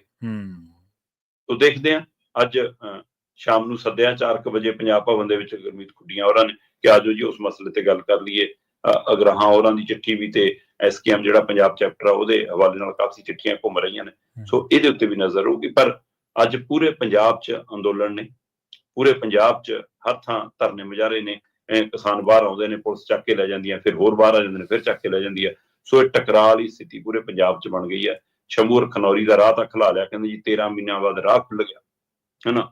ਮੈਂ ਦੇਖ ਰਿਹਾ ਸੀ ਸਾਡੇ ਮੀਡੀਆ ਵਾਲਿਆਂ ਨੂੰ, ਉਹ ਦਿਖਾ ਕੀ ਰਹੇ ਸੀ ਕਿ ਜੀ ਜਿਹੜੇ ਰੂਟ ਤੋਂ ਪਿੰਡਾਂ ਤੋਂ ਲੋਕ ਜਾਂਦੇ ਸੀ, ਜੇ ਉਸ ਰੂਟ ਤੋਂ ਜਾਈਏ ਤਾਂ ਹਰਿਆਣੇ 'ਚ ਇੰਨੇ ਮਿੰਟ ਬਾਅਦ ਦਾਖਲ ਹੁੰਦੇ ਆ, ਜੇ ਹੁਣ ਸ਼ੰਭੂ ਤੋਂ ਜਾਂਦੇ ਆ ਸਿੱਧੇ ਜੀ ਤਾਂ ਇੰਨੇ ਮਿੰਟ 'ਚ ਦਾਖਲ ਹੋ ਜਾਂਦੇ ਆ, ਵਾਲਾ ਇੰਨੀ ਛੇਤੀ ਆ ਜਾਂਦਾ। ਇਹ ਮਿੰਟਾਂ ਸਕਿੰਟਾਂ ਨਾਲ ਕਿਹੜਾ ਪੰਜਾਬ ਹਰਿਆਣਾ ਜਾਂ ਦੇਸ਼ ਦਾ ਭਲਾ ਹੋਣਾ ਜੀ ਦੱਸਣ ਨਾਲ। ਸਵਾਲ ਇਹ ਹੈ ਕਿ ਕੀ ਤੁਸੀਂ ਇਸ ਕਿਸਾਨ ਅੰਦੋਲਨ ਦੇ ਮਸਲੇ, ਇਸ ਕਿਸਾਨ ਅੰਦੋਲਨ ਨੂੰ ਚੁਕਾਉਣ ਦੇ ਪਿੱਛੇ, ਖਿਲਾਰਨ ਦੇ ਪਿੱਛੇ ਕਿਸਾਨ ਲੀਡਰਾਂ ਦੀ ਨਲਾਇਕੀ, ਕਿਹੜੇ ਲੀਡਰਾਂ ਦੀ ਮਿਲੀ ਭੁਗਤ, ਅਰਥਚਾਰਾ ਕਿੰਨਾ ਕੁ ਨੁਕਸਾਨਿਆ ਗਿਆ, ਕਿਹਦੇ ਕਰਕੇ ਨੁਕਸਾਨਿਆ ਗਿਆ, ਹੈ ਨਾ। ਜੇ ਇਹਦੇ ਨਾਲ ਅਰਥਚਾਰਾ ਨੁਕਸਾਨਿਆ ਗਿਆ, ਜਿਹੜੇ ਤੁਸੀਂ ਕਰੋੜਾਂ ਰੁਪਈਆ ਮਤਲਬ ਅਰਬਾਂ ਰੁਪਈਆ ਬੋਰਡਾਂ ਦੇ ਉੱਤੇ, ਬੈਨਰਾਂ ਦੇ ਉੱਤੇ ਖਰਚਦੇ ਹੋ, ਚੋਣ ਪ੍ਰਚਾਰ ਤੇ ਖਰਚਦੇ ਹੋ, ਟੂਰਾਂ ਤੇ ਖਰਚਦੇ ਹੋ, ਹੈ ਨਾ। ਉਹ ਤੁਹਾਡਾ ਇੱਕ MLA ਇੱਕ ਸਾਲ 'ਚ 5-5 7-7 ਟੂਰ ਵਿਦੇਸ਼ ਦੇ ਲਾਈ ਜਾਂਦਾ, ਹੈ ਨਾ। ਤੁਹਾਡੇ ਟੱਬਰ ਵਿਦੇਸ਼ਾਂ ਨੂੰ ਜਾਂਦੇ ਨੇ, ਉਹ ਖਰਚਾ ਉਹ ਖਜ਼ਾਨੇ ਤੇ ਬੋਝ ਨਹੀਂ। ਸਹੀ ਹੈ, ਬਿਲਕੁਲ। ਮੀਡੀਆ ਨੇ ਕਿੰਨੀ ਇਸ ਤਰ੍ਹਾਂ ਦੀ ਖੋਜ ਰਿਪੋਰਟਾਂ ਸਾਹਮਣੇ ਲਿਆਂਦੀਆਂ, ਇਹਦੇ ਤੇ ਕਿੰਨੀ ਕੁ ਗੱਲ ਕੀਤੀ। ਪੰਜਾਬ ਦੇ ਅਰਥਚਾਰੇ ਦੀ ਸਥਿਤੀ, ਕਿਸਾਨੀ ਨਾਲ ਜਿਹੜਾ ਅਰਥਚਾਰਾ ਘੁੰਮਦਾ ਹੈ ਨਾ, ਉਹਨਾਂ ਦੀ ਆਰਥਿਕ ਸਥਿਤੀ ਕੀ ਹੈ, ਇਹਦੇ ਤੇ ਕਿੱਥੇ ਨੇ ਰਿਪੋਰਟਾਂ। ਸੋ ਇਸ ਲਈ ਇਹ ਟਾਸਕ ਵਾਲਾ ਜਦੋਂ ਮੀਡੀਆ ਆਊਗਾ ਨਾ, ਫਿਰ ਜੋ ਦਿਖਾਇਆ ਜਾਊਗਾ ਉਹੀ ਦਿਖਣ ਲੱਗ ਜਾਂਦਾ, ਤੇ ਝੂਠ ਨੂੰ 10 ਵਾਰ ਦਿਖਾਓਗੇ ਤਾਂ ਉਹ ਫਿਰ ਸੱਚ ਬਣ ਜਾਂਦਾ। ਇਹ ਮੋਦੀ ਵਾਲੇ ਫਾਰਮੂਲੇ ਅਪਣਾ ਲਏ ਨੇ ਪੰਜਾਬ ਵਾਲਿਆਂ ਨੇ। ਜੇ ਇਹ ਮੀਡੀਆ, ਮੈਨੂੰ ਬੜੇ ਅਫਸੋਸ ਦੇ ਨਾਲ ਕਹਿਣਾ ਪੈ ਰਿਹਾ, ਜਦੋਂ ਤੁਸੀਂ ਪਹਿਲਾਂ ਵੀ ਗੱਲ ਕਰ ਰਹੇ ਸੀ ਨਾ ਵੀ ਉਹ ਮੀਡੀਆ ਜਿਹੜਾ ਪੁਲਿਸ ਦੇ ਨਾਲ ਘਿਓ ਖਿਚੜੀ ਹੈ ਤੇ ਉਹਨਾਂ ਨੂੰ ਕੋਲੇ ਸੱਦਿਆ ਗਿਆ, ਦਿਖਾਇਆ ਗਿਆ, ਤੇ ਬੜੇ ਹੁੱਬ ਕੇ ਦਿਖਾ ਵੀ ਰਹੇ ਸੀਗੇ। ਤੇ ਪਹਿਲੀ ਗੱਲ ਤੇ ਕਿ ਜਦੋਂ ਜਿਹੜੇ ਸਰਕਾਰੀ ਕੱਪਾਂ ਦੀ ਤੁਸੀਂ ਗੱਲ ਕੀਤੀ ਹੈ, ਉਹ ਚਾਹ ਦੇ ਵਿੱਚ ਹੀ ਪਤਾ ਨਹੀਂ ਕੀ ਪਾਇਆ ਹੁੰਦਾ, ਉਸ ਤੋਂ ਬਾਅਦ ਨਾਬਰਪੁਣਾ ਖਤਮ ਹੀ ਹੋ ਜਾਂਦਾ। ਉਹ ਜਿਹੜੇ ਪੱਤਰਕਾਰਾਂ ਨੇ ਪੀ ਲਈ ਉਹ ਵੀ ਸੌਂ ਗਏ, ਜਿਹੜੇ ਹੋਰ ਉਹ ਵੀ ਪਤਾ ਨਹੀਂ ਕੀ ਉਸ ਚਾਹ ਦੇ ਵਿੱਚ ਹੁੰਦਾ, ਸਰਕਾਰੀ ਕੱਪਾਂ ਦੀ ਚਾਹ ਦੇ ਵਿੱਚ। ਤੇ ਦੂਜੀ ਗੱਲ ਜਿਹੜੀ ਮੀਡੀਆ ਦੀ ਤੁਸੀਂ ਕੀਤੀ ਹੈ, ਚਲੋ ਵਧੀਆ, ਸੱਚਾਈ ਨਹੀਂ ਪੀਂਦੇ ਭਰਾਵਾ ਬੱਚੇ। ਹਾਂਜੀ, ਨਹੀਂ ਚੰਗੀ ਗੱਲ ਆ ਜੀ, ਬਚਣਾ ਹੀ ਜ਼ਰੂਰੀ ਹੈ ਇਹ ਜੀ ਚਾਹ ਤੋਂ, ਤਾਂ ਜਿਹੜੀ ਤੁਹਾਡੀ ਸੋਧੀ ਮਾਰ ਦੇਵੇ ਉਹ ਚਾਹ ਪੀ ਕੇ ਕਰਨੀ ਪੈਂਦੀ। ਆਪਾਂ ਤਾਂ ਚਾਹ ਫੁਰਤੀ ਵਾਸਤੇ ਪੀਨੇ ਨਾ ਪੰਜਾਬੀ ਤਾਂ। ਹਾਂਜੀ, ਪਰ ਮੈਂ ਸੋਚ ਰਿਹਾ ਸੀਗਾ, ਮੈਂ ਕਿਹਾ ਜੇ ਇਹ ਮੀਡੀਆ ਸ਼ਰਮਾ ਜੀ ਜਰਮਨੀ ਦੇ ਵਿੱਚ ਹੁੰਦਾ ਤੇ ਇਹਨਾਂ ਨੇ ਚੈਂਬਰਾਂ ਦੀਆਂ ਫੋਟੋਆਂ ਬਣਾ ਕੇ ਉਹਨਾਂ ਦੇ ਆਲੇ ਦੁਆਲੇ ਘੁੰਮ ਕੇ ਵੀਡੀਓ ਪਾਉਣੀਆਂ ਸੀਗੀਆਂ। ਜੇ ਇਹ ਮੁਗਲਾਂ ਵੇਲੇ ਹੁੰਦਾ ਤੇ ਇਹਨਾਂ ਨੇ ਉਹ ਆਰੇ, ਉਹ ਚਰਖੜੀਆਂ, ਉਹਨਾਂ ਦਾ ਸਾਈਜ਼ ਦੱਸਣਾ ਸੀਗਾ ਲੋਕਾਂ ਨੂੰ। ਇਹ ਤਾਂ ਅੱਜ ਦੇ ਦੌਰ ਦੇ ਵਿੱਚ ਹੈ ਨਾ, ਕਿ ਜਦੋਂ ਤੁਸੀਂ ਉਜਾੜੇ 'ਚ ਜਾ ਕੇ ਤੁਸੀਂ ਇਹ ਹੁੱਬ ਕੇ ਦੱਸ ਰਹੇ ਹੋ ਕਿ ਭਾਈ ਇੱਥੋਂ ਦੀ ਇੰਨਾ ਰਾਹ ਤੇ ਇੱਥੋਂ ਦੀ, ਤੁਹਾਨੂੰ ਇਹ ਨਹੀਂ ਪਤਾ ਲੱਗਿਆ ਕਿ ਸਾਡੇ ਬਜ਼ੁਰਗਾਂ ਨੂੰ ਸੁੱਤੇ ਪਿਆ ਨੂੰ ਚੱਕ ਲਿਆ। ਉਹ ਘੱਟੋ ਘੱਟ ਉਹਨਾਂ ਦੀ ਉਮਰਾਂ ਦੀ ਲਿਹਾਜ਼ ਕਰ ਲਓ, ਹੋਰ ਤਾਂ ਚਲੋ ਨਹੀਂ ਸੰਘਰਸ਼ਾਂ ਤੇ ਛੱਡਿਆ ਕਿੱਥੇ। ਹਾਂਜੀ, ਜਿਹੜੇ ਲਾਹੇ ਕਿੱਥੇ ਲਾਏ, ਉਹ ਉਹਨਾਂ ਸੜਕਾਂ ਤੇ ਜਦੋਂ ਪਤਾ ਹੀ ਨਹੀਂ ਕਿ ਰਾਹ ਕਿੱਧਰ ਨੂੰ ਜਾਂਦਾ। ਬਿਲਕੁਲ, ਕਿਸੇ ਥੌ ਟਿਕਾਣੇ ਕਿਸੇ ਪਿੰਡ ਦੇ ਥੜੇ ਤੇ ਲਾਹ ਹੁੰਦੇ, ਘੱਟੋ ਘੱਟ ਪਿੰਡ ਵਾਲੇ ਨੂੰ ਮੰਜਾ ਸੌਣ ਪੈਣ ਨੂੰ ਗੁਤਾ, ਮਤਲਬ ਉਹ ਕਹਿੰਦੇ ਸਾਡੇ ਚਾਚੇ ਤਾਏ ਦਾਦੇ ਨੇ। ਜੀ ਬਿਲਕੁਲ, ਮਤਲਬ ਅੰਦੋਲਨ ਕੀਤਾ, ਉਹਨਾਂ ਨੇ ਕੋਈ ਗੁਨਾਹ ਥੋੜਾ ਕੀਤਾ। ਹਾਂਜੀ ਬਿਲਕੁਲ, ਉਹਨਾਂ ਨੇ ਬੰਦੇ ਥੋੜੋ ਮਾਰਿਆ, ਉਹਨਾਂ ਨੇ ਤਾਂ ਆਪਦੇ ਹੱਕ ਦੀ ਗੱਲ ਕੀਤੀ ਹੈ। ਹਾਂ ਜੀ, ਤੇ ਉਹਨਾਂ ਦੀ ਤੁਸੀਂ ਇੰਟਰਵਿਊ ਕਰਾਉਂਦੇ ਹੋ ਅੰਦਰੋਂ। ਜੀ, ਅਗਲੀ ਗੱਲ ਕਰੀਏ 5 ਮੈਂਬਰੀ ਦੀ ਭਰਤੀ ਮੁਹਿੰਮ ਦੀ। ਇਹਨੂੰ ਕਹਿੰਦੇ ਚੰਗਾ ਹੁੰਗਾਰਾ ਮਿਲ ਰਿਹਾ ਤੇ ਜ਼ਿਲ੍ਹਾ ਪੱਧਰੀ ਪ੍ਰੋਗਰਾਮ ਵੀ ਹੁਣ ਐਲਾਨੇ ਗਏ ਨੇ ਜੀ। ਪ੍ਰਵੀਨ ਜੀ, ਆਪਾਂ ਸ਼ਾਇਦ ਪਿਛਲੇ 2-3 ਦਿਨਾਂ ਤੋਂ ਇਸ ਪਹਿਲੂ ਤੋਂ ਗੱਲ ਕਰਦੇ ਆ ਰਹੇ ਹਾਂ ਕਿ ਅਚਾਨਕ ਅਕਾਲੀ ਦਲ ਬਾਦਲ ਧਿਰ 'ਚ ਇੱਕ ਮੋੜ ਆਇਆ ਜੀ। ਉਹ ਏਕਤਾ ਦੀਆਂ ਗੱਲਾਂ ਕਰਨ ਲੱਗਿਆ, ਉਹ ਮਿਲਵਰਤਨ ਦੀਆਂ ਗੱਲਾਂ ਕਰਨ ਲੱਗਿਆ, ਉਹ ਗੱਲਾਂ ਨੇੜੇ ਲਾਉਣ ਦੀਆਂ ਕੋਸ਼ਿਸ਼ਾਂ ਕਰ ਰਿਹਾ। ਧਾਮੀ ਹੋਰਾਂ ਨੂੰ ਹੁਣ ਵਾਪਸ ਲਿਆਉਣ ਦੇ ਪਿੱਛੇ ਕਹਿੰਦੇ ਇਹ ਵੀ ਇੱਕ ਟਾਸਕ ਹੈ ਜੀ। ਗਿਆਨੀ ਕੁਲਦੀਪ ਸਿੰਘ ਗੜਗਾਜੀ ਹੋਰਾਂ ਦੇ ਬੋਲ ਪਤਾ ਨਹੀਂ ਉਹ ਬਾਦਲ ਪਰਿਵਾਰ ਦੇ ਨੇ ਜਾਂ ਉਹਨਾਂ ਦੇ ਆਪਣੇ ਸਿਧਾਂਤ ਦੇ ਨੇ, ਪਰ ਉਹ ਬੋਲ ਵੀ ਸੰਕੇਤ ਕਰਦੇ ਨੇ, ਹੈ ਨਾ। 5 ਮੈਂਬਰੀ ਕਮੇਟੀ ਨੂੰ ਚਾਹ ਤੇ ਸੱਦਣਾ, ਉਹ ਵੀ ਇਹ ਸੰਕੇਤ ਕਰਦਾ ਕਿ ਉਹ ਵੀ ਉਹਨਾਂ ਰਾਹੀਂ ਗੱਲ ਤੁਰਨਾ ਚਾਹੁੰਦੇ ਨੇ। ਬਲਵਿੰਦਰ ਸਿੰਘ ਭੁੰਦੜ ਜਿਹੀ ਗੱਲ ਕਰਦੇ ਨਜ਼ਰ ਆਏ ਨੇ, ਪਰ ਦਲਜੀਤ ਸਿੰਘ ਚੀਮਾ ਨੇ ਰੁਖ ਦੂਸਰਾ ਅਖਤਿਆਰ ਕੀਤਾ ਸੀ। ਜੇ ਉਸ ਰੁਖ ਨਾਲ ਵੀ ਬਾਦਲ ਸਹਿਮਤ ਸੀ, ਫਿਰ ਧਾਮੀ ਦੇ ਘਰੇ ਚੀਮਾ ਨੂੰ ਲੈ ਕੇ ਕਿਉਂ ਨਹੀਂ ਗਏ? ਚੀਮਾ ਨੂੰ ਨਾਲ ਨਹੀਂ ਲੈ ਕੇ ਗਏ ਧਾਮੀ ਦੇ ਘਰੇ, ਉੱਥੇ ਬਲਵਿੰਦਰ ਸਿੰਘ ਭੁੰਦੜ ਗਏ ਸੀ। ਸੋ ਇਧਰੋਂ ਬਾਬਾ ਹਰਨਾਮ ਸਿੰਘ ਧੂਮਾ ਦਾ ਇਹ ਐਲਾਨ ਕਿ ਕੋਈ ਨਾ, ਫਿਰ ਜੇ ਅੰਤਰਿੰਗ ਕਮੇਟੀ ਨੇ ਕੁਛ ਨਹੀਂ ਕੀਤਾ ਤਾਂ ਹੁਣ ਬਜਟ ਇਜਲਾਸ 'ਚ ਟੱਕਰਾਂਗੇ, ਹੈ ਨਾ। ਅਸੀਂ ਆਵਾਂਗੇ ਜੀ 28 ਤਰੀਕ ਨੂੰ, ਤੇ ਜੇ ਅਸੀਂ ਸਮੁੰਦਰੀ ਹਾਲ ਦੇ ਬਾਹਰ ਵੱਡਾ ਇਕੱਠ ਕਰਾਂਗੇ, ਅਸੀਂ ਭਰੋਸਾ ਪ੍ਰਗਟਾਵਾਂਗੇ ਜੀ ਜਥੇਦਾਰਾਂ ਦੀ ਵਾਪਸੀ ਨਹੀਂ ਹੁੰਦੀ। ਤੇ ਪਤਾ ਲੱਗ ਰਿਹਾ ਧੂਮੇ ਨੂੰ ਵੀ ਬਾਦਲ ਪਰਿਵਾਰ ਫੋਨ ਮਿਲਾ ਰਿਹਾ, ਬੰਦੇ ਭੇਜ ਰਿਹਾ ਕਿ ਆਜੋ ਜੀ, ਬੈਠ ਲਓ, ਵਿਚਾਰ ਲਈਏ ਜੀ, ਤੁਸੀਂ ਤਾਂ ਸਾਡੇ ਪੁਰਾਣੇ ਸਾਥੀ ਹੋ। ਉਧਰ ਵੀ ਕੋਸ਼ਿਸ਼ਾਂ ਹੋ ਰਹੀ ਹੈ, ਤੇ ਅਜਿਹੀਆਂ ਕੋਸ਼ਿਸ਼ਾਂ ਦੀ ਖਬਰ ਮੇਰੇ ਕੋਲ 5 ਮੈਂਬਰੀ ਕਮੇਟੀ ਤੱਕ ਪਹੁੰਚ ਕਰਦੀ ਹੈ। 5 ਮੈਂਬਰੀ ਕਮੇਟੀ ਦੇ ਵਿੱਚ ਚਾਹੇ ਇਕਬਾਲ ਸਿੰਘ ਝੁੰਦਾ ਜਿਹੜੇ ਉੱਧਰ ਹੀ ਰਹੇ ਨੇ, ਹੈ ਨਾ, ਉਸ ਤੋਂ ਬਾਅਦ ਸੰਤਾ ਸਿੰਘ ਉਮੈਦਪੁਰੀ, ਮਨਪ੍ਰੀਤ ਸਿੰਘ ਇਆਲੀ, ਗੁਰਪ੍ਰਤਾਪ ਸਿੰਘ ਬਡਾਲਾ ਤੇ ਬੀਬੀ ਸਤਵੰਤ ਕੌਰ ਹੋਰੀ। ਇਸ 5 ਮੈਂਬਰੀ ਕਮੇਟੀ ਤੱਕ ਵੀ ਕਹਿੰਦੇ ਬਾਦਲ ਧਿਰ ਨੇ ਆਪਣੇ ਦੂਤ ਭੇਜਣੇ ਸ਼ੁਰੂ ਕੀਤੇ ਨੇ ਕਿ ਜੀ ਮਿਲ ਕੇ ਚੱਲ ਲਈਏ, ਇਕੱਠੇ ਹੋ ਜਾਈਏ, ਕੰਮ ਕਰ ਲਈਏ। ਸੋ ਭਾਈ ਇਹ ਤਾਂ 2 ਤਰੀਕ ਨੂੰ ਅਕਾਲ ਤਖਤ ਸਾਹਿਬ ਤੋਂ ਹੀ ਕਿਹਾ ਗਿਆ ਸੀ ਕਿ ਚੁੱਲ੍ਹੇ ਸਮੇਟ ਲਓ। ਸੋ ਇਹ ਕੋਸ਼ਿਸ਼ਾਂ ਦੇ ਵਿਚਾਲੇ ਉਹਨਾਂ ਦੀ ਭਰਤੀ ਮੁਹਿੰਮ ਨੂੰ ਹੁੰਗਾਰਾ ਮਿਲਿਆ ਤੇ ਕੋਈ ਸ਼ੱਕ ਨਹੀਂ ਉਹਨਾਂ ਨੇ ਵੀ ਗੱਲ ਤਾਂ ਉਹੀ ਕਹੀ ਹੈ ਜਿਹੜੀ ਕਦੇ ਬਾਦਲ ਧਿਰ ਕਹਿੰਦਾ ਸੀ ਕਿ ਸਾਡੇ ਕੋਲ ਕਾਪੀਆਂ ਮੁੱਕ ਗਈਆਂ। ਕਹਿ ਤਾਂ ਉਹ ਵੀ ਰਹੇ ਨੇ ਕਿ ਕਾਪੀਆਂ ਮੁੱਕ ਗਈਆਂ, ਪਰ ਉਹਨਾਂ ਦੀਆਂ ਕਾਪੀਆਂ ਦੀ ਵੰਡ ਵੰਡਾਈ ਲਈ ਉੱਥੇ ਇੱਕ ਦ੍ਰਿਸ਼ ਦੇਖਿਆ ਜਦੋਂ ਵੱਡੀ ਗਿਣਤੀ, ਹਜ਼ਾਰਾਂ ਦੀ ਗਿਣਤੀ 'ਚ ਲੋਕ ਆਏ, ਸੰਗਤ ਦੇ ਰੂਪ 'ਚ ਆਏ ਤੇ ਮਿਹਨਤ ਕਰਕੇ ਉਹਨਾਂ ਨੇ ਕਿਹਾ ਕਿ ਅਸੀਂ ਮੈਂਬਰਸ਼ਿਪ ਲੈਣੀ ਆ, ਸਾਨੂੰ ਕਾਪੀਆਂ ਦਿਓ। ਤੇ ਇੱਧਰ ਨਾ ਫੜਾਉਂਦੀਆਂ ਦੀ ਕਾਪੀਆਂ ਦੀਆਂ ਕੋਈ ਫੋਟੋਆਂ, ਨਾ ਜਾਂਦੀਆਂ ਦੀਆਂ ਫੋਟੋਆਂ, ਨਹੀਂ ਤਾਂ ਰੀਲਾਂ ਬਣਾ ਇਹਨਾਂ ਦੇ ਜ਼ਿਲ੍ਹਾ ਲੀਡਰ ਤਾਂ ਭਰ ਦਿੰਦੇ ਸੋਸ਼ਲ ਮੀਡੀਆ ਤੇ 25 ਲੱਖ ਭਰਤੀ ਹੈ। ਸੋ ਹੁਣ ਇੱਧਰ ਵਾਲੀ ਭਰਤੀ ਚਾਹੇ ਉਹ ਕਹਿੰਦੇ ਆ ਕਿ ਜੇ 1.5 ਲੱਖ ਹੋਈ, 2 ਲੱਖ ਹੋਈ, ਪਰ ਉਹ ਕਹਿੰਦੇ ਵੀ ਸੱਦੇ ਇੰਨੇ ਆ ਰਹੇ, ਅਸੀਂ ਹੁਣ ਜ਼ਿਲ੍ਹਾ ਵਾਈਜ਼ ਪ੍ਰੋਗਰਾਮ ਐਲਾਨ ਰਹੇ ਹਾਂ। ਸੋ ਉਹਨਾਂ ਨੇ ਐਲਾਨ ਤੇ ਅਗਲੇ 6 ਜ਼ਿਲ੍ਹਿਆਂ ਦੇ ਪ੍ਰੋਗਰਾਮ ਉਹਨਾਂ ਨੇ ਦਿੱਤੇ ਨੇ ਕਿ ਜੀ ਅਸੀਂ ਆਉਂਦੀ 24 ਮਾਰਚ ਨੂੰ ਮਰੇਲਕੋਟਲੇ 'ਚ ਭਰਤੀ ਮੁਹਿੰਮ ਕਰਾਂਗੇ 5 ਮੈਂਬਰੀ ਕਮੇਟੀ ਕਹਿੰਦੀ। 26 ਮਾਰਚ ਨੂੰ ਜਲੰਧਰ ਜ਼ਿਲ੍ਹੇ 'ਚ ਕਰਾਂਗੇ। 29 ਮਾਰਚ ਨੂੰ ਅਸੀਂ ਸੰਗਰੂਰ ਜ਼ਿਲ੍ਹੇ 'ਚ ਭਰਤੀ ਮੁਹਿੰਮ ਨੂੰ ਸ਼ੁਰੂ ਕਰਾਂਗੇ। 31 ਮਾਰਚ ਨੂੰ ਪਟਿਆਲਾ ਜ਼ਿਲ੍ਹੇ 'ਚ ਕਰਾਂਗੇ। 4 ਅਪ੍ਰੈਲ ਨੂੰ ਫਿਰ ਗੁਰਦਾਸਪੁਰ 'ਚ ਹੋਏਗੀ। 6 ਅਪ੍ਰੈਲ ਨੂੰ ਫਿਰ ਰੋਪੜ ਹੋਏਗੀ ਤੇ ਉਹ ਤੋਂ ਬਾਅਦ ਬਾਕੀ ਜ਼ਿਲ੍ਹਿਆਂ ਦੇ ਪ੍ਰੋਗਰਾਮ ਵੀ ਪੜਾ ਪੂਰਾ ਪੰਜਾਬ। ਕਹਿੰਦੇ ਕੋਈ ਅਸੀਂ ਇੱਕ ਮਹੀਨੇ 'ਚ 20 ਦਿਨਾਂ 'ਚ ਜਿਹੜੇ ਕਹਿੰਦੇ ਸੀਗੇ ਉਹਨਾਂ ਮੰਗ ਕੇ ਕਰਕੇ ਜੀ ਅਸੀਂ ਪ੍ਰਧਾਨ ਵੀ ਚੁਣਨਾ। ਮਾਰਚ ਵੀ ਲੰਘਣ ਨੂੰ ਆ ਗਿਆ, ਕਿੱਥੇ ਗਿਆ ਪ੍ਰਧਾਨ ਤੇ ਕਿੱਥੇ ਗਈ ਮੈਂਬਰਸ਼ਿਪ, ਹੈ ਨਾ। ਤੇ ਇੱਧਰ ਇਹ ਕਹਿੰਦੇ ਵੀ ਸਾਨੂੰ 3 ਮਹੀਨੇ ਲੱਗਣ, 5 ਮਹੀਨੇ ਲੱਗਣ, 6 ਮਹੀਨੇ ਲੱਗਣ। ਅਸਲ 'ਚ ਰੂਟੀਨ 'ਚ ਜੇਕਰ ਤੁਸੀਂ ਸਹੀ ਮਾਇਨੇ 'ਚ ਭਰਤੀ ਕਰਨ ਪੰਜਾਬ 'ਚ ਕਰੋ ਤਾਂ ਤੁਹਾਨੂੰ 4 ਤੋਂ 5 ਮਹੀਨੇ ਚਾਹੀਦੇ ਨੇ। ਹਾਂਜੀ। ਤੇ ਇਸ ਲਈ ਕਹਿੰਦੇ ਕਿ ਅਸੀਂ 6 ਮਹੀਨਿਆਂ ਤੱਕ ਦਾ ਵਕਫਾ ਲੈ ਕੇ ਚੱਲੇ ਆ ਕਿ ਅਸੀਂ ਅਕਾਲ ਤਖਤ ਦੇ ਹੁਕਮਾਂ ਅਨੁਸਾਰ ਅਸੀਂ ਭਰਤੀ ਕਰ ਰਹੇ ਹਾਂ। ਹੁਣ ਇਹਨਾਂ ਨੇ ਸ਼੍ਰੋਮਣੀ ਅਕਾਲੀ ਦਲ ਲਿਖ ਕੇ ਭਰਤੀ ਕੀਤੀ ਆ। ਅਜੇ ਤੱਕ ਜਿਹੜੀ ਅਦਾਲਤਾਂ 'ਚ ਧਮਕੀਆਂ ਦਿੰਦੇ ਸੀ ਜਾਣ ਆਉਣ ਦੀਆਂ, ਅਜੇ ਤੱਕ ਉਹਨਾਂ ਦਾ ਕੋਈ ਰੁੱਕਾ ਕਹਿੰਦੇ ਇਹਨਾਂ ਨੂੰ ਆਇਆ ਨਹੀਂਗਾ। ਉਹ ਤਾਂ ਆਪਾਂ ਦੂਏ ਮਨਾਉਣ ਵਾਲੇ ਸ਼ਾਂਤੀ ਦੂਤ ਖੂਬ ਆਉਣ ਲੱਗ ਪਏ। ਹਾਂਜੀ, ਇੱਥੋਂ ਪਤਾ ਲੱਗਦਾ ਵੀ ਜਿਹੜੀਆਂ ਇਹ ਧਮਕੀਆਂ ਹੁੰਦੀਆਂ ਵੀ ਐਂ ਕਰਾਂਗੇ, ਉਹ ਕਰਾਂਗੇ, ਇਹ ਵਕਤੀ ਹੁੰਦੀਆਂ, ਇਹ ਬਸ ਟਰੈਕ ਹੀ ਹੁੰਦੀਆਂ, ਇਹਨਾਂ 'ਚ ਕੋਈ ਦਮ ਨਹੀਂ ਹੁੰਦਾ। ਇੱਥੋਂ ਪਤਾ ਲੱਗਦਾ ਜੇ ਧਮਕੀਆਂ ਦੇ ਕੇ ਫਿਰ ਅਗਲੇ ਦਿਨ ਦੂਜੇ ਪਾਸੇ ਸਮਝੌਤੇ ਵਾਲੇ ਪਾਸੇ ਵੀ ਤੁਰ ਪੈਂਦੇ ਆ। ਅਗਲੀ ਗੱਲ ਕਰੀਏ ਸ਼ਰਮਾ ਜੀ ਈਡੀ ਦੀ। ਜਦੋਂ ਕੇਜਰੀਵਾਲ ਇਹ ਚੀਕ ਕੇ ਕਹਿ ਰਹੇ ਸੀ ਜੀ ਈਡੀ ਆ ਗਈ ਮੇਰੇ ਘਰੇ, ਮੈਨੂੰ ਗ੍ਰਿਫਤਾਰ ਕਰ ਲਿਆ, ਮੈਨੂੰ ਵੋਟਾਂ ਪਾ ਦਿਓ, ਮੈਂ ਸੱਚਾ ਹੋ ਜਾਊਂਗਾ, ਮੈਂ ਬਚ ਜਾਊਂਗਾ। ਆਪਾਂ ਬੇਸ਼ੱਕ ਕਿਹਾ ਕਿ ਆਪਾਂ ਕੇਜਰੀਵਾਲ ਦੀ ਰਾਜਨੀਤੀ ਨਾਲ ਤਾਂ ਨਹੀਂ ਸਹਿਮਤ, ਪਰ ਜਿਹੜਾ ਜੋ ਕੀਤਾ ਜਾ ਰਿਹਾ ਉਹਦਾ ਜਿਹੜਾ ਢੰਗ ਤਰੀਕਾ ਉਹ ਬੇਹੱਦ ਗਲਤ ਹੈ। ਕਿਉਂਕਿ ਏਜੰਸੀਆਂ ਦੀ ਜਿਹੜੀ ਦੁਰਵਰਤੋਂ ਆ ਇਹ ਸਹੀ ਨਹੀਂ ਹੈ। ਇਹ ਤੁਹਾਡੇ ਵਿਰੋਧੀ ਧਿਰਾਂ ਨੂੰ ਦਬਾਉਣ ਦੇ ਲਈ ਈਡੀ ਦਾ ਇੱਕ ਕੱਚਾ ਚਿੱਠਾ ਸਾਹਮਣੇ ਆਇਆ। ਸ਼ਰਮਾ ਜੀ ਤਫਸੀਲ ਜ਼ਰੂਰ ਦੱਸਿਓ ਕਿ ਈਡੀ ਨੇ 10 ਸਾਲਾਂ ਦੇ ਵਿੱਚ 193 ਵੱਡੇ ਲੀਡਰਾਂ ਤੇ FIR ਦਰਜ ਕੀਤੀਆਂ ਨੇ ਤੇ ਜੇਕਰ ਆਪਾਂ ਇਹਦੀ ਜਿਹੜੀ ਰੇਸ਼ੋ ਕੱਢੀਏ ਸਜ਼ਾ ਦਿਵਾਉਣ ਦੀ, ਇਹਦੀ ਮੁਕਾਮ ਤੇ ਪਹੁੰਚਾਉਣ ਦੀ, ਤਾਂ ਉਹ ਤਾਂ ਬੜੀ ਹਾਸੋਹੀਣੀ ਹੈ। ਸਜ਼ਾ ਸਿਰਫ 2 ਨੂੰ ਹੋਈ ਹੈ ਜੀ। ਪ੍ਰਵੀਨ ਜੀ, ਇਹ 'ਚ ਕੋਈ ਦੋ ਰਾਏ ਨਹੀਂ ਕਿ ਈਡੀ ਦੀ ਕਾਰਵਾਈ ਹੁਣ ਬਹੁ ਗਿਣਤੀ ਸ਼ੱਕੀ ਹੈ। ਜੀ। ਈਡੀ ਦੀ ਜ਼ਿਆਦਾਤਰ ਕਾਰਵਾਈ ਬੀਜੇਪੀ ਦੀ ਪਾਰਟੀ ਪੱਧਰੀ ਕਾਰਵਾਈ ਹੈ। ਜਿਵੇਂ ਕਿਸੇ ਸਮੇਂ ਇੰਦਰਾ ਦੇ ਰਾਜ ਦੇ ਵਿੱਚ CBI ਇਨਕਮ ਟੈਕਸ ਤੋਤੇ ਬਣ ਗਏ ਸੀ, ਉਸੇ ਤਰ੍ਹਾਂ ਹੁਣ ਈਡੀ ਇੱਕ ਮੁੱਖ ਹਥਿਆਰ ਹੈ ਸਰਕਾਰੀ। ਪਰ ਜਿਹੜੇ ਅਰਵਿੰਦ ਕੇਜਰੀਵਾਲ ਇਹ ਕਹਿੰਦੇ ਸੀਗੇ ਕਿ ਈਡੀ ਨੇ ਧੱਕਾ ਕੀਤਾ ਸੀ, ਵੀ ਕਹਿੰਦੇ ਸੀ ਕਿ ਈਡੀ ਧੱਕਾ ਕਰਦੀ ਹੈ ਨਾ। ਪਰ ਕੇਜਰੀਵਾਲ ਨੇ ਉਹਦਾ ਬਦਲ ਦਿੱਤਾ ਸੀਗਾ ਕਿ ਵੀ ਲੋਕ ਫੈਸਲਾ ਕਰਨਗੇ ਮੈਂ ਸੱਚਾ ਹੈ, ਇਮਾਨਦਾਰ ਹੈ ਕਿ ਨਹੀਂ ਹੈ।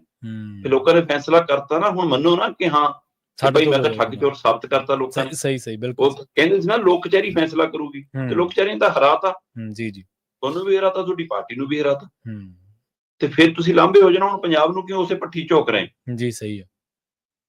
ਪਰ ਜਿਹੜੇ ਆਪਾਂ ਈਡੀ ਦੇ ਹਵਾਲੇ ਨਾਲ ਗੱਲ ਕਰ ਰਹੇ ਹਾਂ, ਈਡੀ ਦਾ ਮਤਲਬ ਹੁਣ ਇੱਕੋ ਇੱਕ ਹੈ ਕਿ ਜੀ ਬੀਜੇਪੀ ਕਾਂਡ ਕਰਾਉਂਦੀ ਆ, ਬੀਜੇਪੀ ਕਾਰਵਾਈ ਕਰਾਉਂਦੀ, ਖਾਸ ਕਰ ਰਾਜਨੀਤਿਕ ਚਿਹਰਿਆਂ ਮੋਹਰਿਆਂ ਤੇ। ਜੀ ਇਹਦਾ ਮਤਲਬ ਇਹ ਨਹੀਂਗਾ ਕਿ ਜਿੱਥੇ ਤੱਕ ਈਡੀ ਜਾਂਦੀ ਆ ਉਹ ਸਾਰੇ ਦੁੱਧ ਧੋਤੇ ਨੇ। ਹਾਂਜੀ।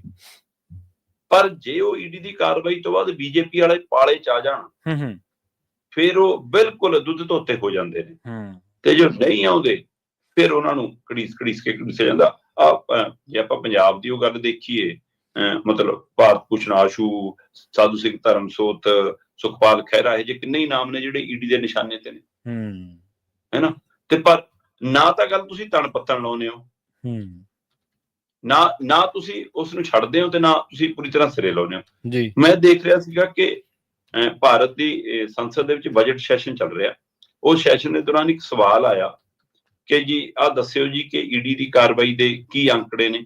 ਤੇ ਜਨਾਬ ਸਾਡੇ ਵਿੱਤ ਰਾਜ ਮੰਤਰੀ ਸਾਹਿਬ ਕਹਿੰਦੇ ਜੀ ਇਹ ਜਾਣਕਾਰੀ ਦੇਣਾ ਸਾਡਾ ਡਿਪਾਰਟਮੈਂਟ ਦਾ ਕੰਮ ਤਾਂ ਨਹੀਂ, ਪਰ ਫਿਰ ਵੀ ਮੈਂ ਤੁਹਾਡਾ ਸਵਾਲ ਲੱਗਿਆ ਵਾ ਸੀ, ਮੈਂ ਇਸ ਲਈ ਜਾਣਕਾਰੀ ਲੈ ਕੇ ਆਇਆ, ਤੁਹਾਨੂੰ ਦੱਸ ਦਿੰਦਾ ਕਿ ਈਡੀ ਨੇ 10 ਸਾਲਾਂ ਚ 193 ਵੱਡੇ ਪੱਧਰ ਦੇ ਜਿਹੜੇ ਮੁੱਢਲੀ ਕਤਾਰ ਦੇ ਲੀਡਰ ਨੇ, ਜਿਨ੍ਹਾਂ ਚ ਐਮਐਲਏ, ਐਮਪੀ, ਮੰਤਰੀ, ਸਾਬਕਾ ਐਮਪੀ, ਸਾਬਕਾ ਐਮਐਲਏ, ਇਹ ਜਿਹੇ ਜਿਹੜੇ ਨਾਮੀ ਗ੍ਰਾਮੀ ਚਿਹਰੇ ਨੇ, ਉਹਨਾਂ ਚ 10 ਸਾਲਾਂ ਚ 193 ਲੀਡਰਾਂ ਤੇ ਆਗੂਆਂ ਤੇ FIR ਦਰਜ ਕੀਤੀ ਜੀ ਜੀ। ਤੇ ਉਹਨਾਂ 193 ਚੋਂ ਸਜ਼ਾ ਸਿਰਫ 2 ਨੂੰ ਹੋ ਰਹੀ ਹੈ। ਹੋਰ ਛੱਡੋ 2019, 21, 22, 23, 24 ਆ ਜਿਹੜੇ 5 ਸਾਲ ਨੇ, ਇਹਨਾਂ 5 ਸਾਲਾਂ ਦੇ ਵਿੱਚ 138 ਤੇ FIR ਹੋਈ ਹੈ। 193 ਚੋਂ 138 ਕੇਸ ਸਿਰਫ ਪਿਛਲੇ 5 ਸਾਲਾਂ ਦੇ ਨੇ। ਇੰਨੀ ਤੇਜ਼ੀ ਫੜੀ ਹੈ। ਇਹ ਲੀਡਰਾਂ ਦਾ ਅੰਕੜਾ, ਓਵਰਆਲ ਅੰਕੜਾ ਤਾਂ ਬਹੁਤ ਜ਼ਿਆਦਾ ਹੋਊਗਾ ਨਾ ਜੀ ਜੀ ਜੀ ਬਿਲਕੁਲ ਕਾਰਵਾਈਆਂ ਦਾ, ਸਿਰਫ ਲੀਡਰਾਂ ਦੇ ਹਵਾਲੇ ਨਾਲ। ਤੇ ਫਿਰ ਪੁੱਛਿਆ ਗਿਆ ਕਿ ਜੀ ਜੇ 2 ਨੂੰ ਸਜ਼ਾ ਹੋਈ ਹੈ ਫਿਰ ਬਾਕੀ ਬੇਗੁਨਾਹ ਸਾਬਤ ਹੋ? ਕਹਿੰਦੇ ਨਹੀਂ, ਅਜੇ ਬੇਗੁਨਾਹ ਕੋਈ ਸਾਬਤ ਨਹੀਂ ਹੋਇਆ। ਮਤਲਬ 10-10 ਸਾਲਾਂ 'ਚ ਤੁਹਾਡੀ ਜਾਂਚ ਵੀ ਨਿਬੜਦੀ ਨਹੀਂ, ਤੁਹਾਡੀ ਗੱਲ ਤਣ ਪੱਤਣ ਵੀ ਨਹੀਂ ਲੱਗਦੀ, ਤੇ ਬੰਦਾ ਬੇਗੁਨਾਹ ਵੀ ਨਹੀਂ ਸਾਬਤ ਹੁੰਦਾ, ਤੇ ਬੰਦਾ ਦੋਸ਼ੀ ਵੀ ਨਹੀਂ ਕਰਾਰ ਹੋ ਰਿਹਾ। ਤੋ ਇਹਦਾ ਮਤਲਬ ਸਿਰਫ ਇੰਤਜ਼ਾਰ ਹੈ ਕਿ ਕੈਪਟਨ ਅਮਰਿੰਦਰ ਮੰਗ ਇੱਧਰ ਆ ਜਾਓ, ਫਿਰ ਤੁਹਾਡੇ ਸਵਿਸ ਖਾਤੇ ਬੰਦ, ਫਿਰ ਤੁਹਾਡੀ ਜਾਂਚ ਦੀ ਲੋੜ ਨਹੀਂ ਜੀ। ਸੋ ਇਹ ਸਾਰਾ ਵਰਤਾਰਾ ਲਓ।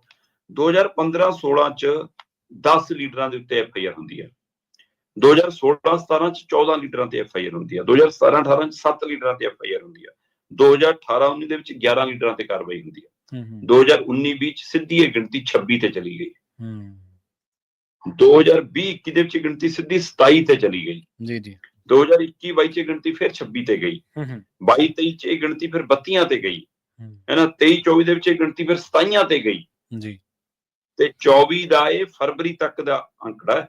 ਇਹ ਤੋਂ ਬਾਅਦ 24 ਦੇ ਵਿੱਚ 2024 ਦੇ ਅੰਕੜੇ ਸਿਰਫ ਫਰਵਰੀ ਤੱਕ ਦੇ ਨੇ, ਉਹਦੇ ਵਿੱਚ 13 ਨੰਬਰ ਹੋਰ ਦਰਜ ਕਰ। ਠੀਕ ਹੈ, ਆਹ ਸਥਿਤੀ ਹੈ ਜਨਾਬ। ਵੈਸੇ ਤਾਂ ਜਿਹੋ ਜਿਹਾ ਲੀਡਰਾਂ 'ਚ ਭ੍ਰਸ਼ਟਾਚਾਰ ਹੈ, ਇਹ 27 ਦੀ ਗਿਣਤੀ, ਇਹ 32 ਦੀ ਗਿਣਤੀ ਝੂਠੀ ਲੱਗਦੀ ਹੈ ਕਿ ਪਹਿਲਾਂ ਸਾਰਿਆਂ 'ਚ 100 ਪਿੱਛੇ ਕੋਈ ਇੱਕ ਅੱਧਾ ਲੀਡਰ ਹੋਊਗਾ, ਉਹ ਵੀ ਅੱਧਾ ਕਾਣੋ 'ਚ ਹੋਊਗਾ ਮਾੜਾ ਮੋਟਾ, ਕਿਉਂਕਿ ਠੱਗੀ ਇਕੱਲੀ ਅੱਜ ਦੀ ਤਰੀਕ 'ਚ ਪੈਸੇ ਦੀ ਨਹੀਂ ਹੈ। ਇਖਲਾਕੀ ਠੱਗੀਆਂ ਜਿਹੜੀਆਂ ਵੱਜ ਰਹੀਆਂ, ਉਹਦਾ ਤਾਂ ਕੋਈ ਪੈਮਾਨਾ ਹੀ ਨਹੀਂ ਨਾਪਣ ਦਾ ਜੀ। ਜੀ ਜੀ ਜੀ, ਅਸੀਂ ਤਾਂ ਪੈਸੇ ਦੇ ਹਿਸਾਬ ਕਿਤਾਬ ਨਾਲੇ ਨਾਪਦੇ ਹਾਂ। ਤੇ ਇਸ ਲਈ ਵੈਸੇ ਫਿਰ ਤਾਂ ਦੇਖੀਏ ਤਾਂ ਈਡੀ ਦੀ ਕਾਰਵਾਈ ਬਹੁਤ ਸਲੋ ਹੈ, ਕਾਰਵਾਈ ਹੋ ਹੀ ਨਹੀਂ ਰਹੀ ਜੀ। ਤੇ ਹਮੇਸ਼ਾ ਭ੍ਰਸ਼ਟਾਚਾਰ ਨੂੰ ਵੱਧ ਜੇ ਕੋਈ ਗਾਂਹ ਵਧਾ ਸਕਦਾ ਹੈ ਤਾਂ ਜਿਹੜੀ ਧਿਰ ਸੱਤਾ 'ਚ ਹੋਊਗੀ ਉਹ ਵਧਾ ਸਕਦੀ ਹੈ, ਤੇ ਜੇ ਭ੍ਰਸ਼ਟਾਚਾਰ ਨੂੰ ਰੋਕ ਸਕਦਾ ਹੈ ਤਾਂ ਜਿਹੜੀ ਧਿਰ ਸੱਤਾ 'ਚ ਹੋਊਗੀ ਉਹ ਰੋਕ ਸਕਦੀ ਹੈ, ਕਿਉਂਕਿ ਜ਼ਿੰਮੇਵਾਰੀ ਤਾਂ ਉਸ ਸਮੇਂ ਉਹਦੇ ਕੋਲ ਹੈ ਜੀ ਜੀ। ਤੇ ਪਰ ਇੱਥੇ ਕਮਾਲ ਦਾ ਇਮਾਨਦਾਰੀ ਵਾਲਾ ਸਿਸਟਮ ਹੈ ਕਿ ਸਾਬਕਾ ਨੂੰ ਵੀ ਕਮਿਸ਼ਨ ਮਿਲਦਾ ਤੇ ਮੌਜੂਦਾ ਨੂੰ ਵੀ ਮਿਲਦਾ ਜੀ, ਪੂਰੀ ਕੜੀ ਚੱਲੀ ਆਉਂਦੀ ਹੈ। ਤੇ ਜੇ ਸਾਬਕਾ ਸੱਤਾਧਾਰੀ ਧਿਰਦਾ ਕਿ ਆਪ ਸਾਬਕਾ ਹੋ ਗਿਆ, ਆਪ ਨਹੀਂ ਜਿੱਤ ਸਕਿਆ ਪਰ ਉਹਦੀ ਪਾਰਟੀ ਜਿੱਤ ਗਈ, ਫਿਰ ਉਹਦਾ ਕਮਿਸ਼ਨ ਵੱਧ ਜਾਂਦਾ। ਤੇ ਜੇ ਐਮਐਲਏ ਜਿਹੜਾ ਹੈਗਾ ਉਹ ਸੱਤਾਧਾਰੀ ਧਿਰ ਦਾ ਨਹੀਂ ਹੈ ਪਰ ਐਮਐਲਏ, ਫਿਰ ਉਹਦਾ ਕਮਿਸ਼ਨ ਘਟ ਜਾਂਦਾ। ਜੇ ਐਮਐਲਏ ਸੱਤਾਧਾਰੀ ਧਿਰ ਦਾ ਹੈ ਨਾ, ਸਾਬਕਾ ਦੂਜੀ ਦਾ, ਫਿਰ ਉਹਦਾ ਘਟ ਜਾਂਦਾ, ਐਮਐਲਏ ਦਾ ਵੱਧ ਜਾਂਦਾ। ਮਤਲਬ ਕਮਾਲ ਦਾ ਇਮਾਨਦਾਰੀ ਵਾਲਾ ਸਿਸਟਮ ਹੈ ਇਹਨਾਂ ਦੇ। ਜੀ ਜੀ ਜੀ ਬਿਲਕੁਲ। ਤੇ ਉਹ ਤੋਂ ਵਾਕਫ ਸਾਰੀਆਂ ਧਿਰਾਂ ਨੇ, ਪਰ ਕਾਰਵਾਈ ਈਡੀ ਉਦੋਂ ਹੀ ਕਰਦੀ ਹੈ ਜਦੋਂ ਤੋਤਾ ਜਿਵੇਂ ਉਹ ਕਾਰਡ ਜਾ ਕੱਢ ਕੇ ਦਿਖਾਉਂਦੇ ਹੁੰਦੇ ਨਾ ਪਿੰਜਰੇ ਚੋਂ ਬਾਹਰ ਆ ਕੇ, ਸੋ ਜਿਹਦਾ ਨਾਮ ਮੋਦੀ ਐਂਡ ਪਾਰਟੀ ਕੱਢ ਦੇਵੇ ਕਿ ਇਸ ਸਮੇਂ ਇਸ ਤੇ ਕਾਰਵਾਈ ਕਰੋ, ਫਿਰ ਉਹਦੇ ਪਰ ਕਾਰਵਾਈ ਹੋ ਜਾਂਦੀ ਹੈ। ਸੋ ਇਹ ਸਰਕਾਰੀ ਤੋਤੇ ਨੇ ਈਡੀ ਵਾਲੇ। ਇੱਕ ਨਾ ਇੰਡੀਅਨ ਐਕਸਪ੍ਰੈਸ ਦੇ ਵਿੱਚ ਰਿਪੋਰਟ ਛਪੀ ਸੀ 4 ਅਪ੍ਰੈਲ 2024 ਨੂੰ, ਦੀਪਤੀਮਨ ਤਿਵਾੜੀ ਨੇ, ਕੋਈ ਉਹਨਾਂ ਦੇ, ਮੇਰੇ ਪ੍ਰੋਨਾਊਂਸੀਏਸ਼ਨ ਦੇ ਵਿੱਚ ਹੋ ਸਕਦਾ ਗਲਤ ਹੋਣ, ਦੀਪਤੀਮਨ ਤਿਵਾੜੀ ਉਹਨਾਂ ਦਾ ਨਾਮ ਹੈ। ਉਹਨਾਂ ਨੇ 2014 ਤੋਂ ਇੱਕ ਡਾਟਾ ਕੱਢ ਕੇ ਲਿਆਂਦਾ ਸੀਗਾ, ਇੰਡੀਅਨ ਐਕਸਪ੍ਰੈਸ ਦੀ ਖੋਜੀ ਰਿਪੋਰਟ। ਉਹ ਕਹਿੰਦੇ 25 ਲੀਡਰ ਨੇ ਜਿਨ੍ਹਾਂ ਨੇ ਬੀਜੇਪੀ ਜੁਆਇਨ ਕੀਤੀ ਹੈ, ਜਿਨ੍ਹਾਂ ਦੇ ਘਰੇ ਈਡੀ ਨੇ ਰੇਡ ਕੀਤੀ ਸੀ, 25 ਲੀਡਰ ਨੇ, ਤੇ ਉਹਨਾਂ ਦੇ ਵਿੱਚੋਂ 23 ਜਿਹੜੇ ਨੇ ਉਹਨਾਂ ਦਾ ਅੱਜ ਕੱਲ੍ਹ ਕੇਸਾਂ ਦਾ ਕੋਈ ਪਤਾ ਨਹੀਂ ਕਿੱਥੇ ਖੜੇ ਨੇ। ਜਿਵੇਂ ਤੁਸੀਂ ਕਿਹਾ ਨਾ ਕੋਈ ਸਜ਼ਾ ਹੋਈ ਹੈ, ਨਾ ਕੋਈ ਚਾਰਜ ਸ਼ੀਟ ਬਾਰੇ ਪਤਾ ਹੈ, ਨਾ ਇਹ ਪਤਾ ਵੀ ਬਈ ਉਹ ਦੋਸ਼ੀ ਨੇ, ਨਾ ਇਹ ਪਤਾ ਵੀ ਉਹਨਾਂ ਨੂੰ ਕਲੀਨ ਚਿੱਟ ਮਿਲ ਚੁੱਕੀ ਹੈ, ਉਹਨਾਂ ਨੇ ਕੁਛ ਕੀਤਾ ਨਹੀਂ ਸੀਗਾ। ਮਤਲਬ ਉਹ ਅੱਧ ਵਿਚਾਲੇ ਨੇ ਕੈਪਟਨ ਅਮਰਿੰਦਰ ਵਾਂਗੂ, ਜਿੱਦੇ ਕੋਈ ਪਾਰਟੀ ਲਟਕਾ ਕੇ ਰੱਖਿਆ ਬਸ, ਜੇ ਫਿਰ ਅੱਖਾਂ ਦਿਖਾਉਣਗੇ ਫਿਰ ਫਾਈਲ ਝਾੜ ਲਾਂਗੇ ਮਿੱਟੀ। ਜੀ ਬਿਲਕੁਲ। ਤੇ ਜਿਹੜੀ ਗੱਲ ਤੁਸੀਂ ਕਰ ਰਹੇ ਹੋ ਤਾਂ ਉਸ ਦਾ ਵੀ ਮੇਰਾ ਖਿਆਲ ਅਗਲਾ ਵਰਸ਼ ਨਾ ਵੀ ਉਸ ਤੋਂ ਵੀ ਉਤਲੇ ਦਰਜੇ ਦੀ ਰਿਪੋਰਟ ਵੀ ਪਈ ਆ। ਤੁਹਾਡਾ ਸਾਰਾ ਕੱਚਾ ਚਿੱਠਾ ਖੋਲ ਕੇ ਰੱਖਿਆ ਪਿਆ, ਜਿਹਦੇ ਚ 2 ਲੀਡਰਾਂ ਨੂੰ ਸਿਰਫ ਤੁਸੀਂ ਸਜ਼ਾ ਦਵਾਈ ਹੈ 10 ਸਾਲਾਂ ਦੇ ਵਿੱਚ। ਸ਼ਰਮਨਾਕ ਗੱਲ ਹੈ ਸ਼ਰਮਾ ਜੀ। ਡਿਜੀਟਲ ਅਰੈਸਟ ਦੀ ਗੱਲ ਕਰੀਏ, ਪਿਛਲੇ ਕੁਝ ਸਮੇਂ ਤੋਂ ਇਹ ਸ਼ਬਦ ਕਾਫੀ ਪ੍ਰਚਲਿਤ ਹੋ ਗਿਆ, ਡਿਜੀਟਲ ਅਰੈਸਟ। ਤੇ ਮੁੰਬਈ ਦੇ ਵਿੱਚ ਇੱਕ 86 ਸਾਲਾ ਬੇਬੇ ਜਿਹੜੀ ਆ ਉਹਦੇ ਨਾਲ 20 ਕਰੋੜ ਰੁਪਏ ਦੀ ਠੱਗੀ ਵੱਜ ਗਈ ਹੈ, ਲੁੱਟੇ ਗਏ ਨੇ ਡਿਜੀਟਲ ਅਰੈਸਟ ਕਰਕੇ। ਪ੍ਰਵੀਨ ਜੀ, ਇਹ ਜਿਹੜੀ ਹਾਈ ਪ੍ਰੋਫਾਈਲ ਸੁਸਾਇਟੀ ਹੈ, ਹਾਂਜੀ। ਇੱਕ ਵੱਡੀ ਅਮੀਰ ਲੇਅਰ ਹੈ, ਹੂੰ ਹੂੰ, ਉਹਨਾਂ 'ਚ ਵੀ ਇਹ ਰਿਵਾਜ ਕਾਫੀ ਵਿਦੇਸ਼ਾਂ ਵਾਲਾ ਇੱਥੇ ਹੁਣ ਭਾਰਤ 'ਚ ਪਣਪ ਗਿਆ ਕਿ ਬਜ਼ੁਰਗ ਅੱਡ ਰਹਿੰਦੇ ਨੇ, ਹਾਂਜੀ ਹਾਂਜੀ। ਬੱਚੇ ਅੱਡ ਰਹਿੰਦੇ ਨੇ, ਗਾਹਾਂ ਉਹਨਾਂ ਦੇ ਜਵਾਕ ਫਿਰ ਅੱਡ ਰਹਿੰਦੇ ਨੇ। ਹੂੰ ਹੂੰ, ਸੋ ਉਸ ਪ੍ਰਕਿਰਿਆ ਚੋਂ ਇਹ ਘਟਨਾ ਵਾਪਰਦੀ ਸਾਹਮਣੇ ਆਉਂਦੀ ਹੈ ਕਿ ਇੱਕ 86 ਸਾਲਾ ਬੇਬੇ ਜਿਹੜੀ ਮੁੰਬਈ ਦੇ ਵਿੱਚ ਇਕੱਲਿਆਂ ਆਪਣੇ ਅਪਾਰਟਮੈਂਟ 'ਚ ਰਹਿੰਦੀ ਸੀ, ਜੀ ਤੇ ਉਸ ਨੂੰ ਸੀਬੀਆਈ ਅਧਿਕਾਰੀ ਬਣ ਕੇ ਫੋਨ ਆਉਂਦਾ ਹੈ ਤੇ ਕਿਹਾ ਜਾਂਦਾ ਕਿ ਤੁਹਾਨੂੰ ਸੀਬੀਆਈ ਨੇ ਡਿਜੀਟਲ ਅਰੈਸਟ ਕੀਤਾ ਹੈ, ਤੁਹਾਡੇ ਆਧਾਰ ਕਾਰਡ ਤੋਂ ਇਹ ਠੱਗੀ ਹੋ ਗਈ, ਤੁਹਾਡਾ ਆਧਾਰ ਕਾਰਡ ਇੱਥੇ ਪਾਇਆ ਗਿਆ, ਆਹ ਪੈਸਿਆਂ ਦਾ ਲੈਣ ਦੇਣ ਹੋਇਆ ਤੇ ਤੁਹਾਨੂੰ ਅਦਾਲਤੀ ਪ੍ਰਕਿਰਿਆ ਦੇ ਲਈ ਇੰਨੇ ਪੈਸੇ ਇੱਥੇ ਜਮ੍ਹਾਂ ਕਰਾਉਣੇ ਪੈਣੇ ਆ, ਆਹ ਕੇਸ ਫਾਈਲ ਹੋਣ ਲਈ ਆਹ ਕਰਾਉਣੇ ਪੈਣੇ ਆ, ਤੇ ਬਾਕੀ ਤੁਹਾਡੇ ਪੈਸੇ ਖਜ਼ਾਨੇ 'ਚ ਜਮ੍ਹਾਂ ਹੋ ਜਾਣੇ ਆ, ਤੇ ਜਦੋਂ ਤੁਹਾਡਾ ਕੇਸ ਖਤਮ ਹੋ ਗਿਆ, ਕਲੀਅਰ ਹੋ ਗਿਆ, ਤੇ ਸਾਨੂੰ ਪਤਾ ਹੈ ਤੁਸੀਂ ਤਾਂ ਨਹੀਂ ਹੈਗੇ ਪਰ ਇਹ ਕੇਸ ਤਾਂ ਹੁਣ ਬਣ ਗਿਆ, ਫਿਰ ਤੁਹਾਨੂੰ ਪੈਸੇ ਤੁਹਾਡੇ ਵਾਪਸ ਮਿਲ ਜਾਣਗੇ। ਇਸ ਤਰ੍ਹਾਂ ਕਰਦਿਆਂ ਉਸ ਬੀਬੀ ਤੋਂ 20 ਕਰੋੜ ਰੁਪਇਆ ਕਢਾ ਲਿਆ। ਉਹ ਅੱਛਾ। 86 ਸਾਲਾ ਬੇਬੇ ਹੈ, ਤੇ ਉਹ ਜੇ ਉਹਦੇ ਕੋਲ ਉਹਦੇ ਖਾਤਿਆਂ 'ਚ ਪਿਆ ਇੰਨਾ ਪੈਸਾ ਤਾਂ ਹੀ ਉਹਦੇ ਖਾਤਿਆਂ 'ਚ ਟ੍ਰਾਂਸਫਰ ਹੋਇਆ ਨਾ। ਹਾਂਜੀ ਹਾਂਜੀ। ਤੇ ਉਹ ਹੁਣ ਮੇਡ ਆਉਂਦੀ ਆ ਉਹਦੇ ਘਰੇ ਕੰਮ ਕਰਨ, ਤੇ ਉਹਨੂੰ ਕਿਹਾ ਗਿਆ ਕਿ 3 ਮਹੀਨੇ ਲਈ ਤੂੰ ਡਿਜੀਟਲ ਅਰੈਸਟ ਹੈ, ਹੂੰ ਹੂੰ, ਤੇ ਹਰ 3 ਘੰਟਿਆਂ ਬਾਅਦ ਉਹਦੀ ਲੋਕੇਸ਼ਨ ਚੈੱਕ ਕੀਤੀ ਜਾਂਦੀ ਸੀ ਕਿ ਘਰੋਂ ਬਾਹਰ ਤਾਂ ਨਹੀਂ ਗਈ, ਜਾ ਨਹੀਂ ਸਕਦੀ ਕਿਤੇ। ਮੇਡ 2 ਟਾਈਮ ਆਉਂਦੀ ਸੀ, ਰੋਟੀ ਬਣਾ ਕੇ ਚਲੀ ਜਾਂਦੀ ਸੀ, ਤੇ ਬੇਬੇ ਕਮਰੇ ਚੋਂ ਨਿਕਲਦੀ ਸੀ, ਰੋਟੀ ਖਾਂਦੀ ਸੀ ਜਾਂ ਨਹੀਂ ਖਾਂਦੀ, ਜਾਂ ਕਮਰੇ 'ਚ ਲੈਂਦੀ ਸੀ। ਪਰ ਮੇਡ ਨੂੰ ਉਸ ਸਮੇਂ ਦੌਰਾਨ ਉਹਦੇ ਵਿਵਹਾਰ 'ਚ ਚੇਂਜ ਹੁੰਦਾ ਨਜ਼ਰ ਆਉਣ ਲੱਗ ਪਿਆ। ਤੇ ਨੌਕਰ ਵਿਚਾਰਾ ਪਹਿਲਾਂ ਤਾਂ ਕੁਝ ਗੱਲਾਂ ਦੇਖ ਕੇ ਬੋਲਦਾ ਹੀ ਨਹੀਂ ਹੁੰਦਾ ਕਿ ਆਪਾਂ ਕੀ ਲੈਣਾ ਹੈ ਨਾ, ਜੇ ਉਹ ਪੁੱਛਿਆ ਵੀ ਮਾੜਾ ਮੋਟਾ ਹੋਊਗਾ, ਪਹਿਲਾਂ ਉਹਦਾ ਪੁੱਛਣ ਦਾ ਵੀ ਹਈਆ ਨਹੀਂ ਹੁੰਦਾ ਇਹਨਾਂ ਬੜੇ ਘਰਾਂ 'ਚ। ਤਾਂ ਆਪਣੇ ਵਾਲਾ ਤਾਂ ਹੈ ਨਹੀਂ ਕਿ ਸਾਂਝੀ ਸਿਰੀ ਨਾਲ ਜੋ ਆਪਣੇ ਰਿਸ਼ਤੇ ਨੇ ਇਕੱਠੇ ਇੱਕੋ ਡੋਲੀ 'ਚੋਂ ਚਾਹ ਕੱਢ ਕੇ ਬਾਟੀਆਂ 2 ਰੱਖ ਕੇ ਪੀ ਲੈਂਦੇ, ਉਹ ਤਾਂ ਹੈ ਨਹੀਂ ਉੱਥੇ ਰਿਸ਼ਤਾ। ਸੋ ਇਸ ਲਈ ਉੱਥੇ ਫਿਰ ਉਹ ਕਹਿੰਦੇ ਜੀ ਉਹਨੂੰ ਸ਼ੱਕ ਹੋਣ ਲੱਗ ਪਿਆ, ਤੇ ਉਹ ਜਿਸ ਸਮੇਂ ਉਹ ਆਉਂਦੀ ਸੀ ਮੇਡ, ਉਸ ਸਮੇਂ ਸ਼ਾਇਦ ਉਹਨਾਂ ਨੂੰ ਵੀ ਪਤਾ ਸੀ, ਜਿਹੜੇ ਅਧਿਕਾਰੀ ਬਣ ਫੋਨ ਕਰਦੇ ਸੀ, ਉਸ ਪੀਰੀਅਡ 'ਚੋਂ ਫੋਨ ਨਹੀਂ ਕਰਦੇ ਸੀ। ਠੀਕ ਹੈ। ਪਰ ਮੇਡ ਨੇ ਕਹਿੰਦੇ 1-2 ਵਾਰ ਫਿਰ ਸਮਾਂ ਬਦਲ ਕੇ ਨੋਟ ਕਰਨ ਦੀ ਕੋਸ਼ਿਸ਼ ਕੀਤੀ ਕਿ ਕੀ ਕੁਝ ਗੜਬੜ ਤਾਂ ਨਹੀਂ ਕੁਝ, ਤੇ ਉਹਨੂੰ ਜਦੋਂ ਉਹਨੇ ਉਸ ਕਮਰੇ ਚੋਂ ਕੋਈ ਫੋਨ ਕਾਲ ਤੇ ਲੜਨ ਦੀ, ਰੋਣ ਦੀ, ਚੀਕਾਂ ਦੀ ਆਵਾਜ਼ ਸੁਣੀ, ਫਿਰ ਉਹਨੇ ਉਸ ਬੇਬੇ ਦੀ ਧੀ ਨੂੰ ਜਾ ਕੇ ਇਤਲਾਹ ਕੀਤੀ ਕਿ ਜੀ ਘਰੇ ਆ ਹੋ ਰਿਹਾ, ਤੇ ਕੁਝ ਗੜਬੜ ਹੈ ਕੁਝ। ਤੇ ਜਦੋਂ ਉਹਦਾ ਪਰਿਵਾਰ ਆਇਆ ਤੇ ਚੈੱਕ ਕੀਤਾ, ਤੇ ਫਿਰ ਪਤਾ ਲੱਗਿਆ ਜੀ ਕਿ 20 ਕਰੋੜ ਉੱਡ ਗਏ, ਤੇ ਫਿਰ ਪੁਲਿਸ ਦੀ ਭੱਜ ਨੱਠ ਹੋਈ, 77 ਲੱਖ ਰਿਕਵਰ ਹੋਏ ਨੇ। ਸੋ ਸਾਡਾ ਇਹ ਖਬਰ ਦੇਣ ਤੋਂ ਭਾਵ ਕਿ ਬਹੁ ਗਿਣਤੀ ਸਰੋਤੇ ਇਸ ਗੱਲ ਤੋਂ ਵਾਕਿਫ ਨੇ ਕਿ ਹੁਣ ਡਿਜੀਟਲ ਅਰੈਸਟ ਹੁੰਦਾ ਤੇ ਧੋਖਾਧੜੀ ਦਾ ਮਾਮਲਾ ਜਾਣੂ ਨੇ, ਪਰ ਜਦੋਂ ਤੁਸੀਂ ਟ੍ਰੈਪ 'ਚ ਆਉਂਦੇ ਹੋ ਤਾਂ ਤੁਹਾਡਾ ਦਿਮਾਗ ਕੰਮ ਕਰਨਾ ਬੰਦ ਕਰ ਦਿੱਤਾ ਜਾਂਦਾ ਹੈ, ਖਾਸ ਕਰਕੇ ਸਾਡੇ ਬਜ਼ੁਰਗ ਜਾਂ ਜਿਹੜੇ ਇਕੱਲੇ ਰਹਿੰਦੇ ਨੇ ਉਹਨਾਂ ਲਈ।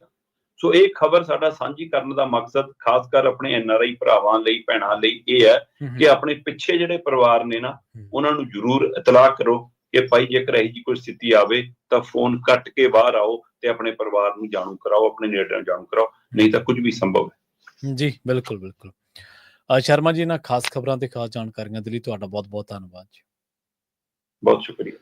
ਪ੍ਰੋਗਰਾਮ ਖਬਰ ਤੇ ਨਜ਼ਰ ਨੂੰ ਆਪਾਂ ਇੱਥੇ ਸਮਾਪਤ ਕਰਾਂਗੇ। ਤੁਹਾਡਾ ਸਾਰਿਆਂ ਦਾ ਵੀ ਬਹੁਤ ਧੰਨਵਾਦ। ਸਤਿ ਸ਼੍ਰੀ ਅਕਾਲ। ਜੁੜੇ ਰਹੋ ਪੰਜਾਬੀ ਰੇਡੀਓ USA ਦੇ ਨਾਲ।